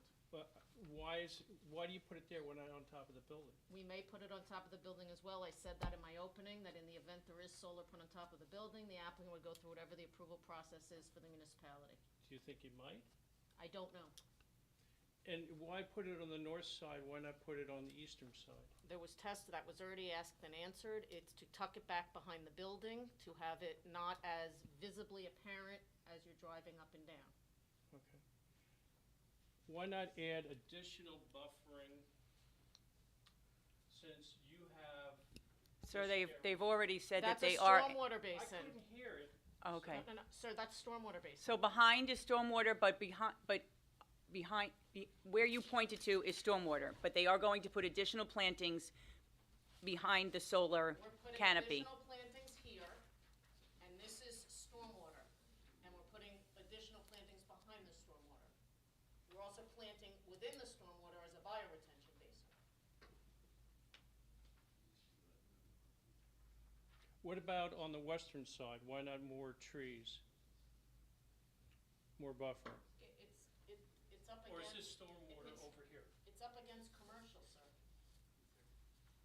Here? Yes. So? So we meet the ordinance requirement. So you're going the easiest way, okay.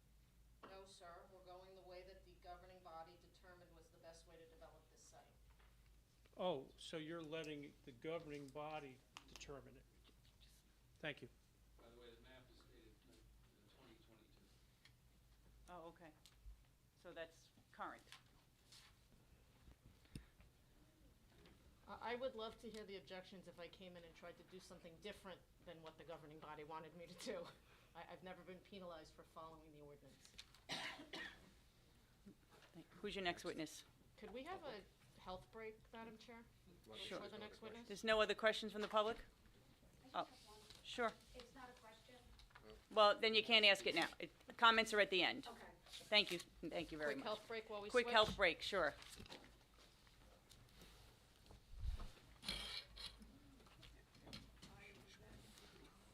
She's what? She's a firecracker, I know for a lot of years. Are we on? I don't think it's in here. Oh, mine's, how come mine? But mine, wait, mine's, yeah, so all this time I'm pressing it. You weren't getting me when I'm pressing it. Yeah, we didn't hear you when you pressed. I was holding it, and I'm like, You're turning it on. okay, now it's, You can pick it up no matter what, don't worry. now it's on. No, the red light is on, you can hear it.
Okay, there you go. Try not to tell any jokes. Okay, so Jen, why don't you move that other mic to you so that, Got it. Okay, are we back on the record? yes, we are. Thank you. So I'd like to introduce our architect. He was sworn. I'd like to have him take a moment to qualify himself as an expert in the field of architecture. Thank you. And thank you, Chairperson and members of the board this evening for hearing us. I'm Dan King. I'm a principal at Meyer Architects. We have a senior living studio that's been practicing architecture and the design of senior living communities for about 20 years. I've been there for 28 years and licensed in 14 states, Including New Jersey. including New Jersey. Okay. For And you've testified as an expert in front of other boards in the state? many, yes. Bergen County, this county, Shrewsbury, Okay. Downside, yeah. So unless there's any objection, we'd submit him as an expert?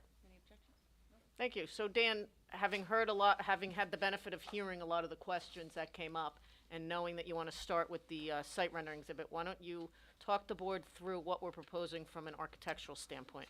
Sure, absolutely. And I want to start off, and I'm surprised David didn't bring it up, but Brightview as a company is committed to designing towards net zero commission, or, sorry. Thank you, emissions. And so therefore, that plays a large role in the siting of the building on this site. And with the architecture as well. And so we went with a strong east-west orientation of the building.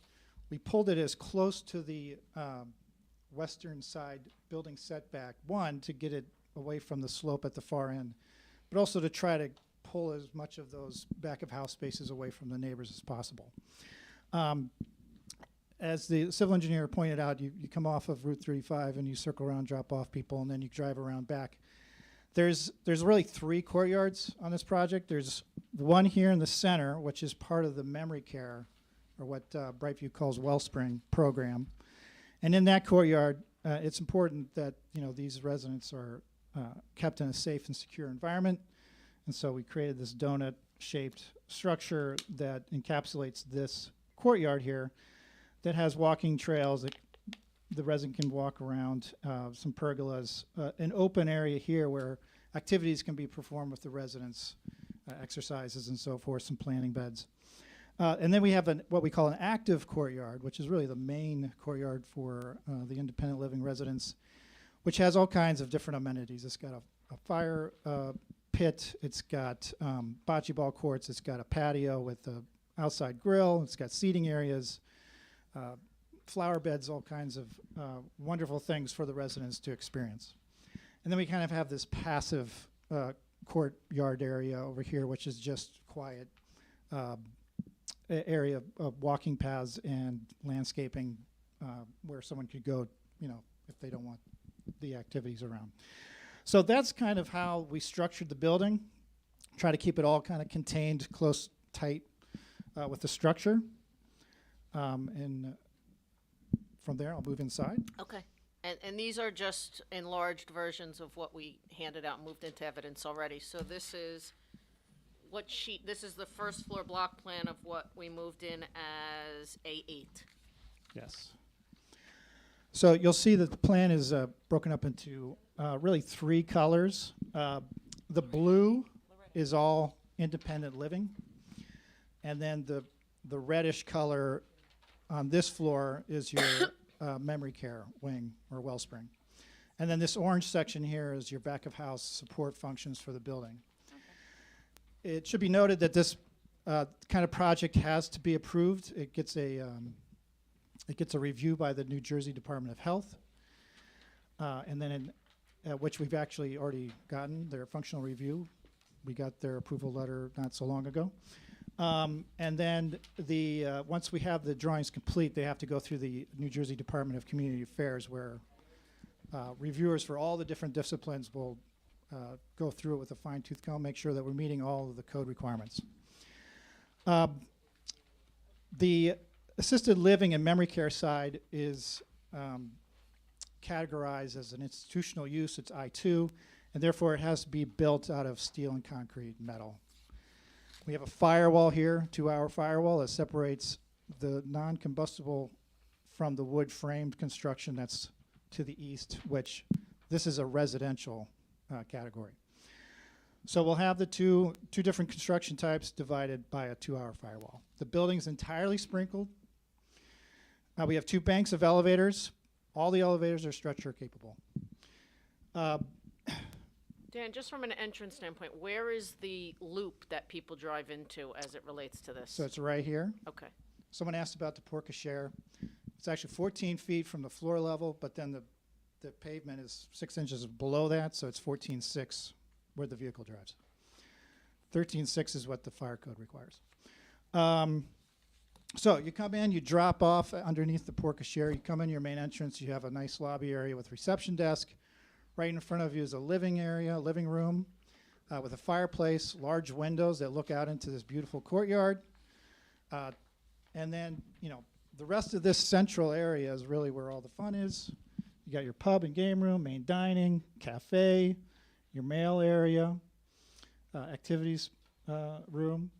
Back here is what we call kind of our wellness suite. And so you have fitness, which has a couple of French doors, again, that opens up to a patio where you can do outdoor yoga, a beauty salon for the residents, and then back here is an indoor pool. This will be a 1.5-story space, large windows that opens up to a patio here, so you can open up the doors in the summer and, you know, come in and out and enjoy the warm weather and go back in and cool off in the pool. Let's move on to the second floor. Yeah. Second floor, really, I mean, you know, the majority of the amenities are on the on that first level. The second floor is mainly resident units. There is a health center for the assisted living residents on this floor, but otherwise it's mostly resident units. You'll see this is a different color here. This is all assisted living, so that's why it's blue. And they get their own dining areas and activity spaces and theater and library and so forth. And then on the third floor, because we didn't need the square footage for all the units, these wings actually stop at the stair tower, so that this whole west end of the building is only 2 floors. And the purple represents what Brightview calls AL Gallery, which is kind of more of a high-end, larger units. You know, they get the better views. And again, independent living on the rest of the wing. So that's really it. It's pretty straightforward. Okay, so with regard to the design of the exterior, what were you going for? I mean, it certainly doesn't look institutional. Well, thank you. And I'm sure that was the goal, but let's just talk about what care you took in order to design it so it does have that residential appeal.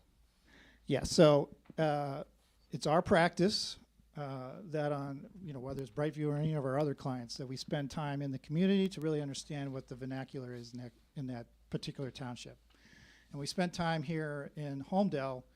You really have 2 major kind of architectural styles. You have a lot of Tudor mansions in this region, newer homes that are, you know, more like, you know, Tudor-style mansions.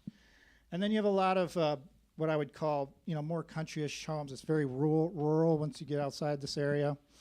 And even, I mean, across the street, you have the barn-shaped, you know, shopping place. And so, you know, so we looked at both. Actually, we presented both styles to Brightview. The modern farmhouse take was the clear winner. It just felt better. It felt more representative of the community at large, and so that's the direction we went. And I didn't move it in yet. Why don't you share your rendering? So A12 will be a color rendering of the front view of the building. Right. So this is taken from the corner of the entrance drive as you come in. And this is looking into that entry courtyard. So you come in, and there's the drive-by, and then you have the porte cochere there, and you enter here. And so really the major materials are stone. It's manufactured stone, kind of a warm tone, warm browns and grays. And then we're using 2 types of siding, of cream color and a slate gray. And we have a combination of horizontal slats, a paneled system, and then board and bead kind of back behind the patios and highlighting some areas.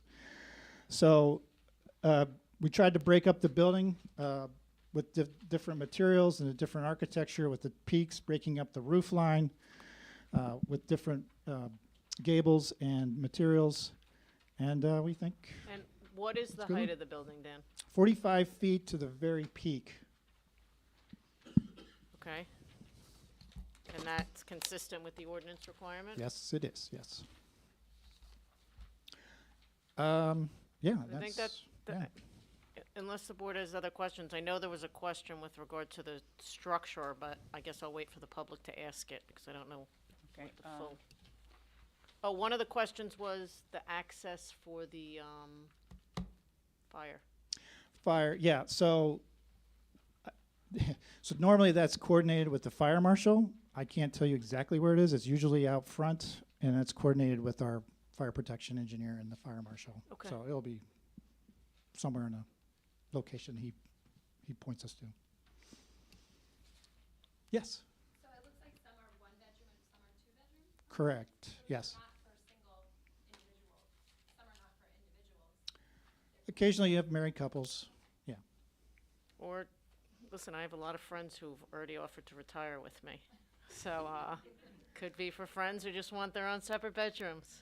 I've seen siblings, you know. My sister's offered as well. I would kill myself, but anyway. No, you know what? My sister's a lot of fun. Yeah, other people think my sister is too. I have a couple of questions about the elevator. First of all, well, we've had a lot of fun with elevators on this board. So the first is in order to get the, and I understand that you don't think you're going to call 911 all that often, but 7 to 10 times for a volunteer squad a month is actually a lot. The elevator that is near the dementia wing and the assisted living, their only access is through the front door. How would an ambulance get to that? Yeah, I mean, mainly through the front door, but And how far of a walk actually, is that? you know what? Hold on.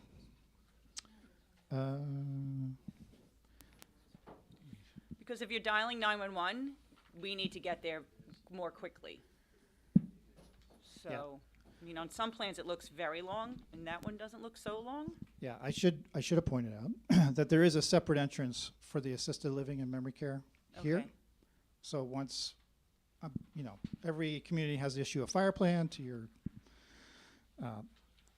first responders, and so once they get to know the building, you know, they can always pull up here and come in here, which is directly across from the elevator. Okay, and do you know how long that walkway is? This walkway here? Yes. Sure. What's the scale here? I'm gonna go 175, just gonna guess. 120. Oh, good job, Zach. All right, good thing I didn't bet you. And so, and now the same, you would come in the front door for the other congregate living. Yes. Okay. Yeah. And do you know the dimensions of the elevator? Because I know that there is what some think is the correct dimensions, but I will tell you that the cot doesn't fit in, so. No, I don't know the exact dimensions, but I can assure you they will fit a stretcher. They're front loading, so you don't have to like make the weird turn with the stretcher. You can go straight in. And also, the DCA reviews all of this as well, based Right. on the fact that it's assisted living and we need a license. It would have to accommodate that. Absolutely. You want us to give you the exact dimension? Could you get us the Sure. dimensions, just because we had another applicant that wasn't as forthcoming? No, yeah, we can do that. He liked to think diagonal worked. Just so we have it as part of the record, and that way my first responder people who come to me, Dimitri Ofantopoulos, I know you're watching, will say, you know, did you ask the question about the elevator? And now I can say I did. Well, I get asked at every one of these Okay, presentations, so. Thank you. Would there be different dimensions for an elevator for assisted living versus a regular development? That's the one we talked about last time, correct? Yeah. I would assume, since it's an assisted living, that the guidelines for the size of the elevator would be somewhat bigger than a normal development. Is that accurate? No, they just want it to be stretcher capable, so. Do you have an architectural scale with you? This one's only in don't, but I don't- engineering. That's No, okay. it is All right. 1 to Um, 16. You know, just if you could just give it to Bob and Yes, we will. I'm sure they remember the They- the fun we had last. I mean, all 4 are the same size, but they are, Were there 4 elevators? yes. Two banks of 2. Oh, okay.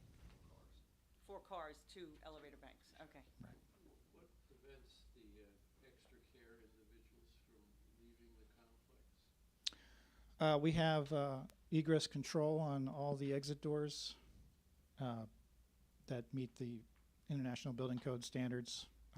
So they are usually they're on card readers and only controlled by the staff unless there's an emergency. You know, if the fire alarm drops out, then they open up.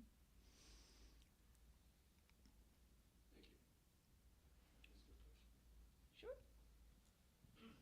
I see you have a metal roof. We have some metal roof, just as accents. Because I've had experience with this.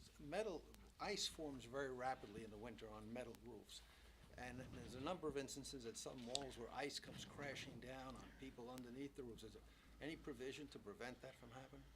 I had that experience in the city on my own property, so I'm familiar with this. Yeah, anywhere there is like you see the metal roofs here. They're very small areas, kind of as accents. And whenever they're over areas where people may be walking, we always put snow guards on those to prevent. And those are in our specifications. Great, thank you. Any other questions? Are there any questions from the public for the architect? Ms. Nippes, come on up. You want to give her that microphone and you take the seat?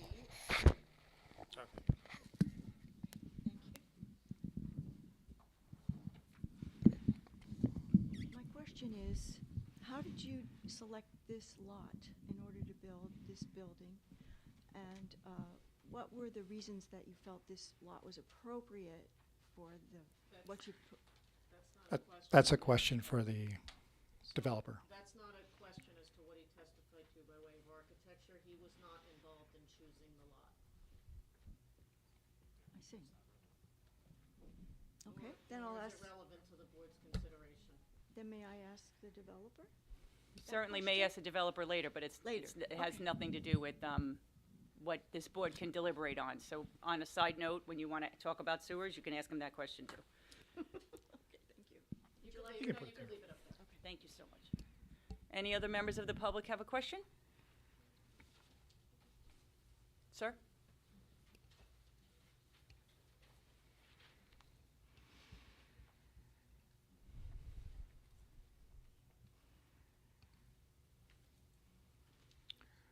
No, your kids can't use the pool. Thank you. I wish I knew they were coming in, I wouldn't have just put one in.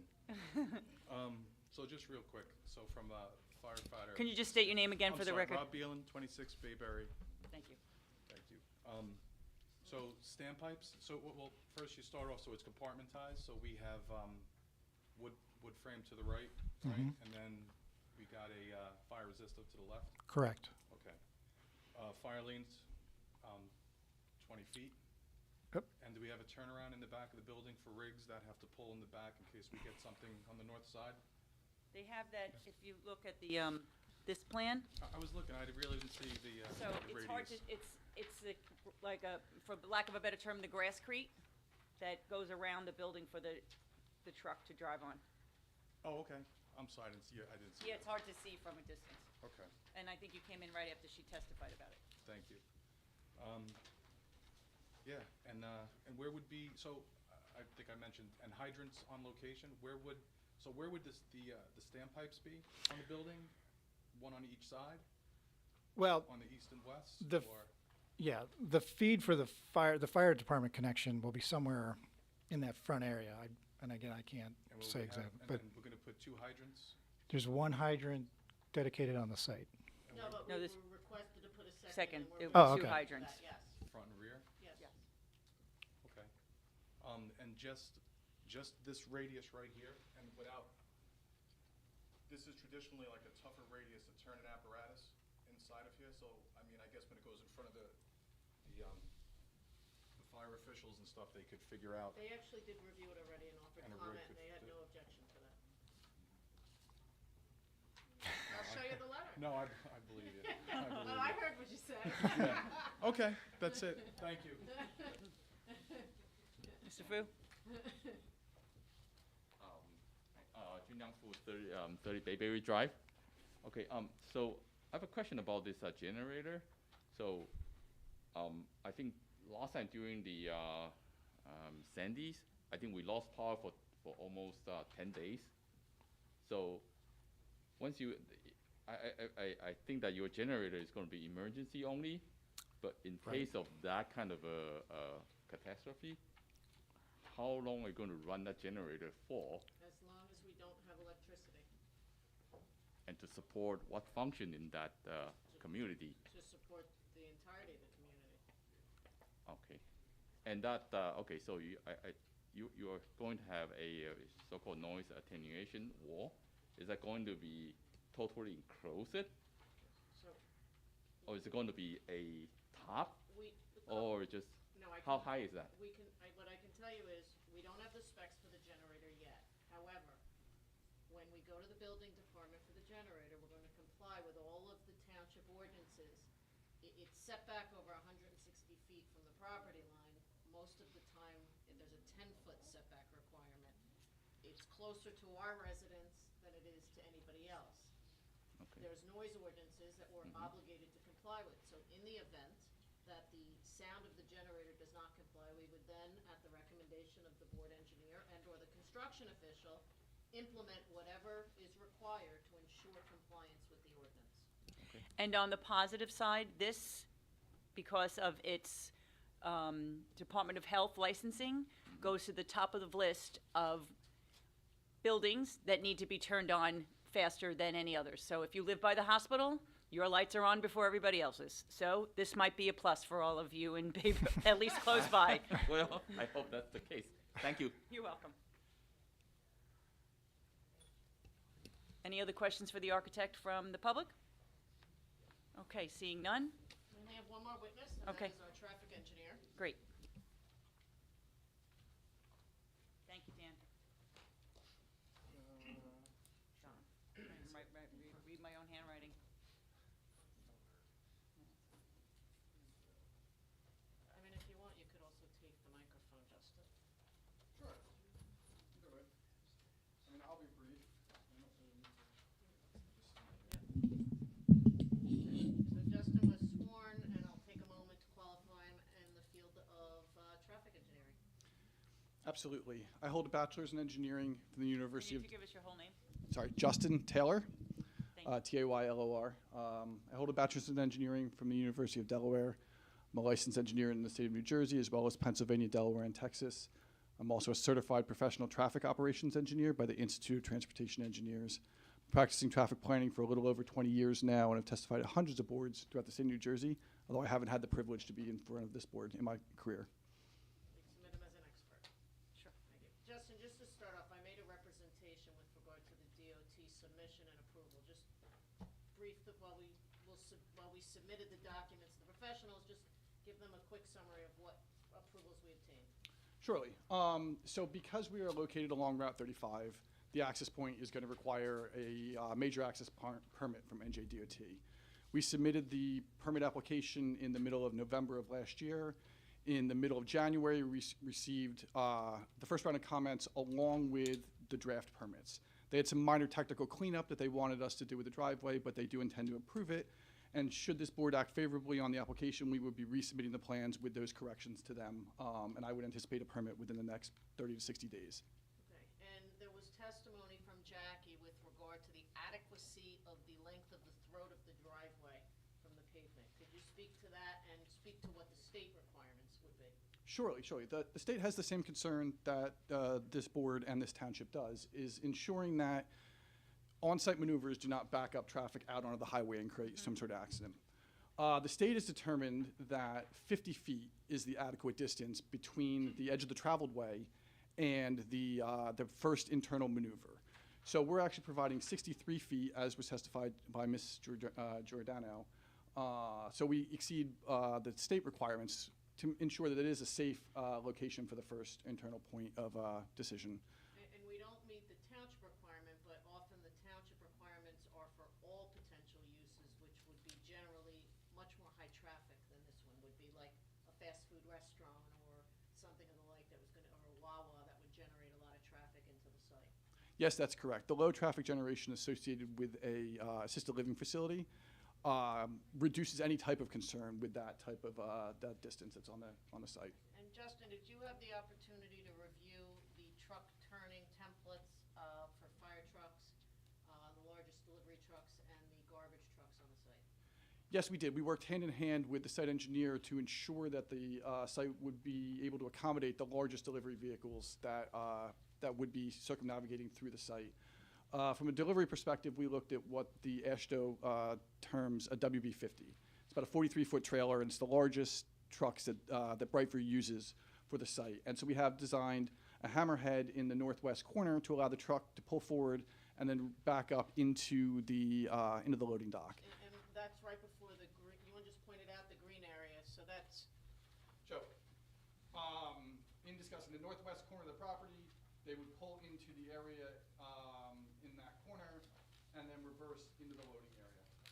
okay. And you're comfortable that the specs for the Grasscrete is sufficient to accommodate the weight of the emergency vehicles that would be using it? Yes, I am, and it was one of the concerns of being able to circulate completely around the building for emergency vehicles that the grass paver design was incorporated into this project. That's all we have from the traffic engineer. I mean, he did provide the report, so obviously if there's any questions either on his testimony or the report. Go ahead. I know the state does what they want, but why aren't there acceleration or deceleration lanes into and out of the complex? So they aren't something that's required from a state perspective. The other thing we looked at was the operation, the volumes traveling along Route 35. We did collect traffic data. We did perform the analyses to come up with what we would term the capacity analysis, the levels of service for that driveway. I can tell you, based on the trip generation proposed for the project and the motoring public that's currently on Route 35, we're looking at levels of service C or better during all three of the peak hours. So given that, and given the platoon type flow that's created by the signals along Route 35, the access to and from the site really doesn't require an accel or decel lane in this condition. That's per theory, but when you travel the road, as I do all the time,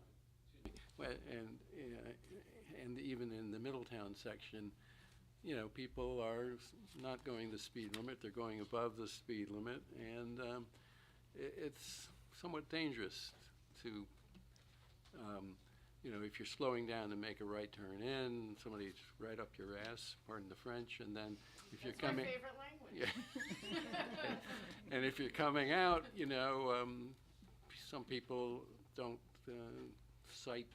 don't have the perception of how fast the oncoming traffic is going, and they may not pull out fast enough, or they may pull out too soon.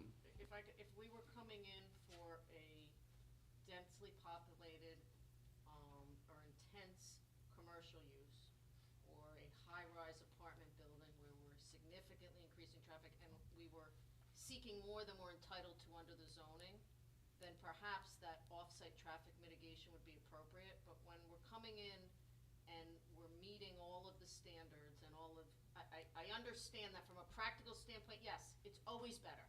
I agree. I'd like to have my street wider in my, you know, where I live, but the reality is there's parameters put in place and we're not pushing any envelopes. So because we're not pushing any envelopes, economically, it would be infeasible to try and impose that on a developer that's really coming in and just developing it according to the ordinance. So I don't disagree with you that it's always better to have an acceleration and deceleration lane.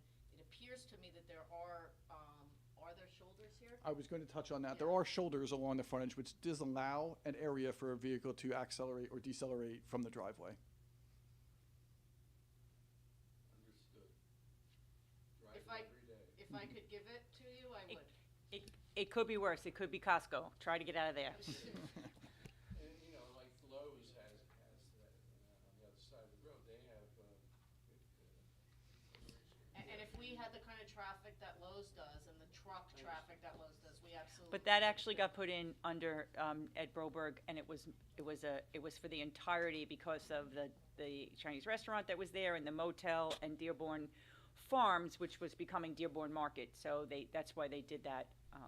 I was on the governing body when those plans were proposed. And I can also tell you, and it happens, albeit rarely, the state actually engages in road widening and additional lanes and the like, and a lot of times when you see it, it's because they've engaged in those projects, which I can tell you take 20 years of the making to get them actually built. One moment, ma'am, as soon as he's finished. so you're meeting the state requirements. You don't need to do this. Thank you. Any other questions from board members? Seeing none, okay, you might need to move over there. Ms. Nippes has a question. Thank you. Justin, would you lower the microphone for us? Maybe I can do it. Maybe I can do that.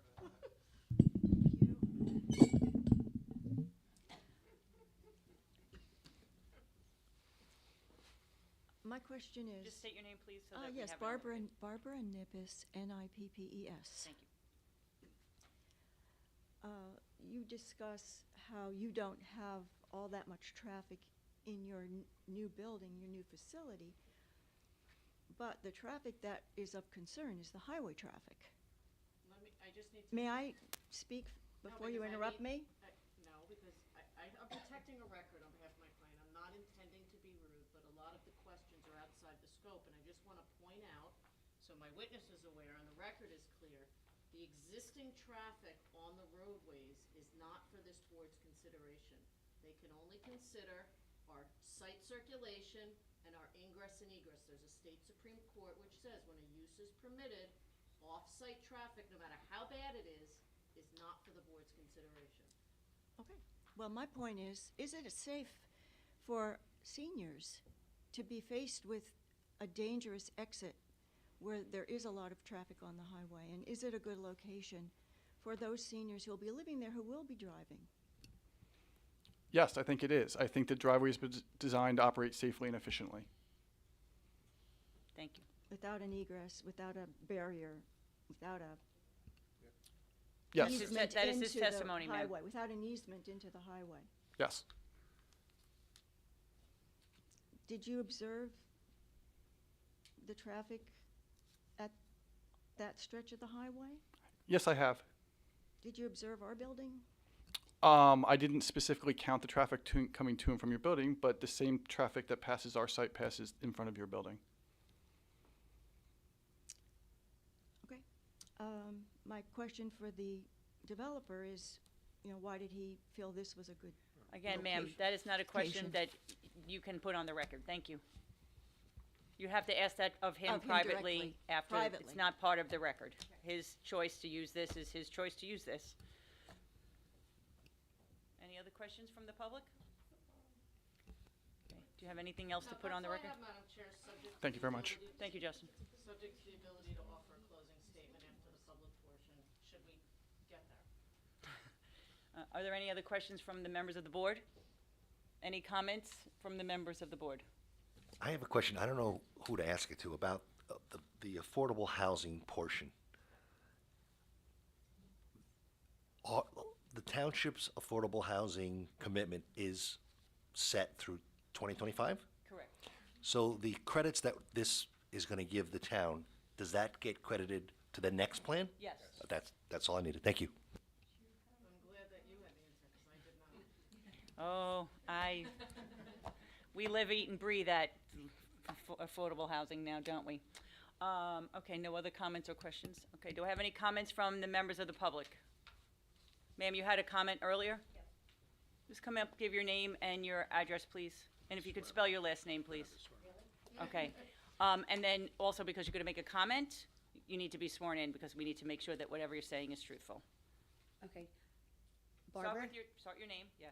Barbara Castiglione, Ooh, that's an easy one, go ahead.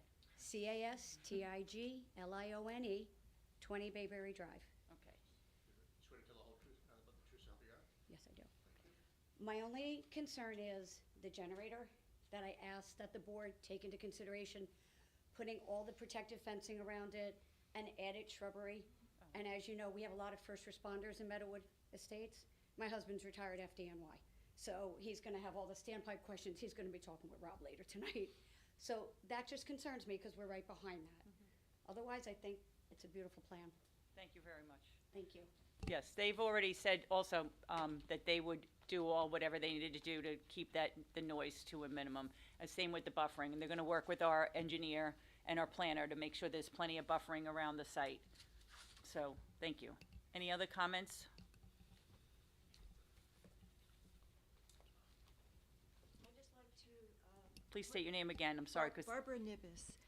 I'd just like to let the people know. I swear you swear to tell the whole truth, not but the truth, so help you God. I do. Thank you. I wanted to put in the record that I was unaware of this development until 1 week ago. So I didn't have time to prepare with my architect to present some more detailed information about my concerns. But I feel that it's a little premature to have one session and then would approve it this evening. So I'd like to request a little more time in order to review the plans and get some ideas. This is our building, which is going to be dramatically affected right next door to this lot. Thank you. Thank you.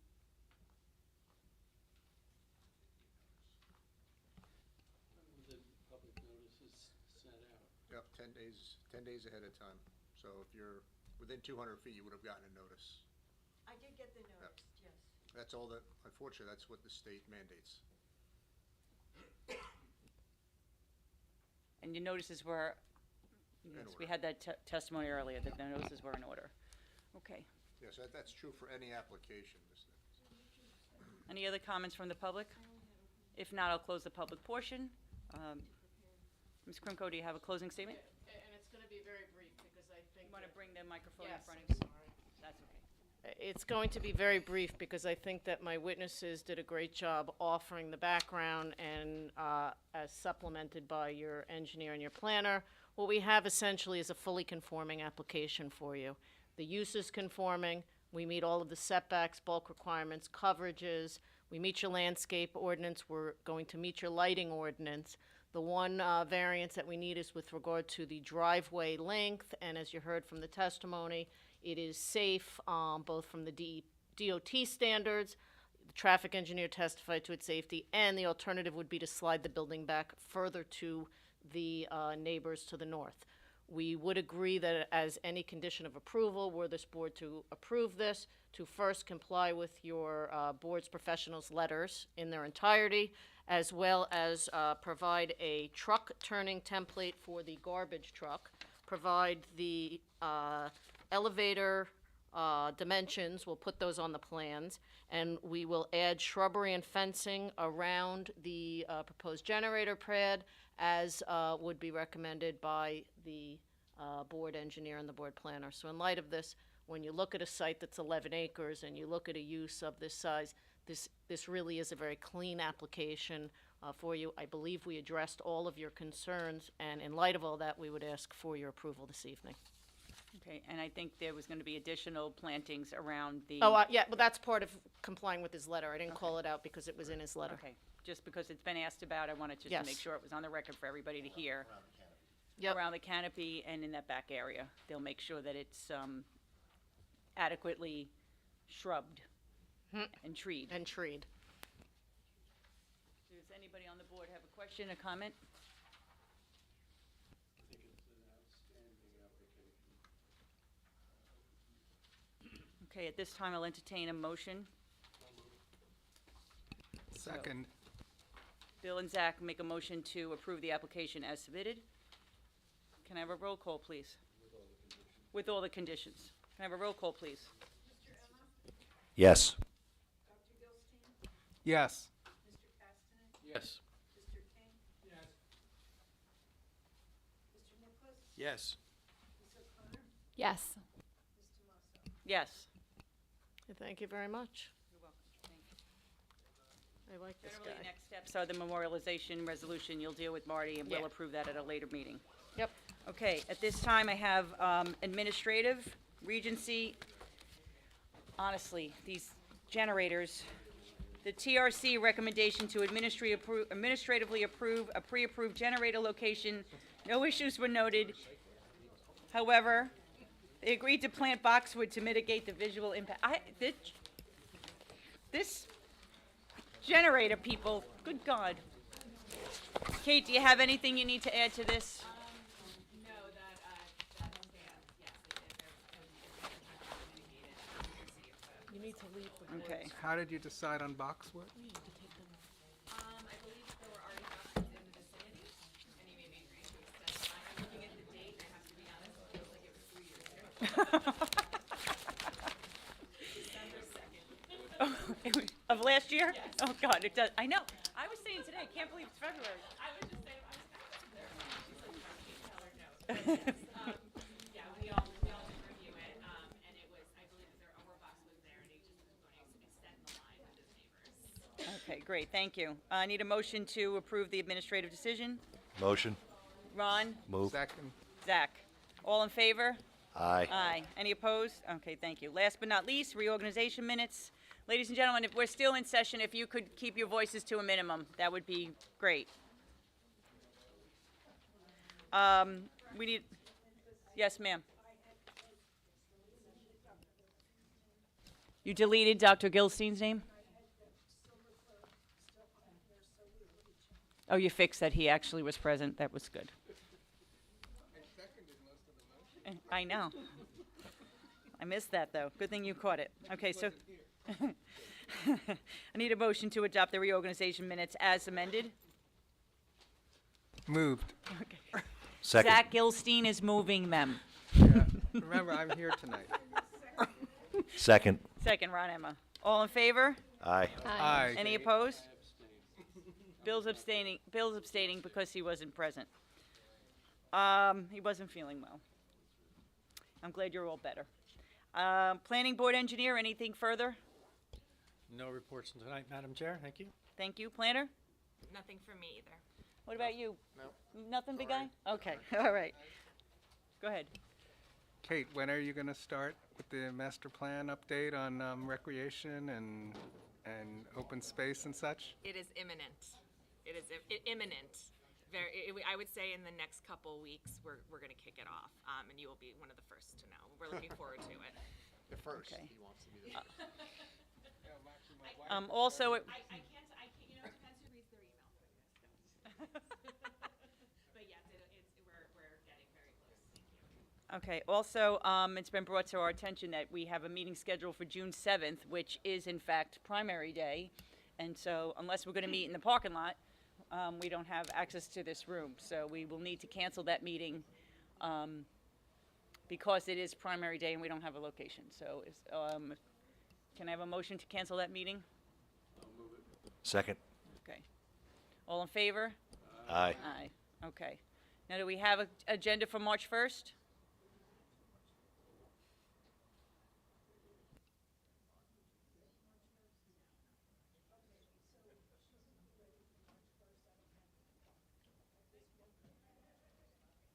Okay, so.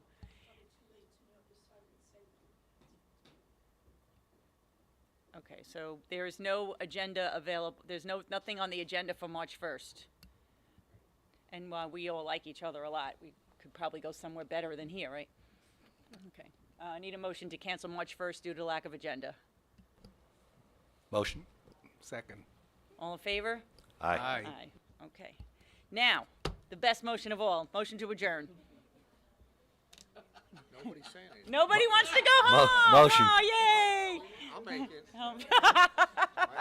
All right, I've moved that. Okay.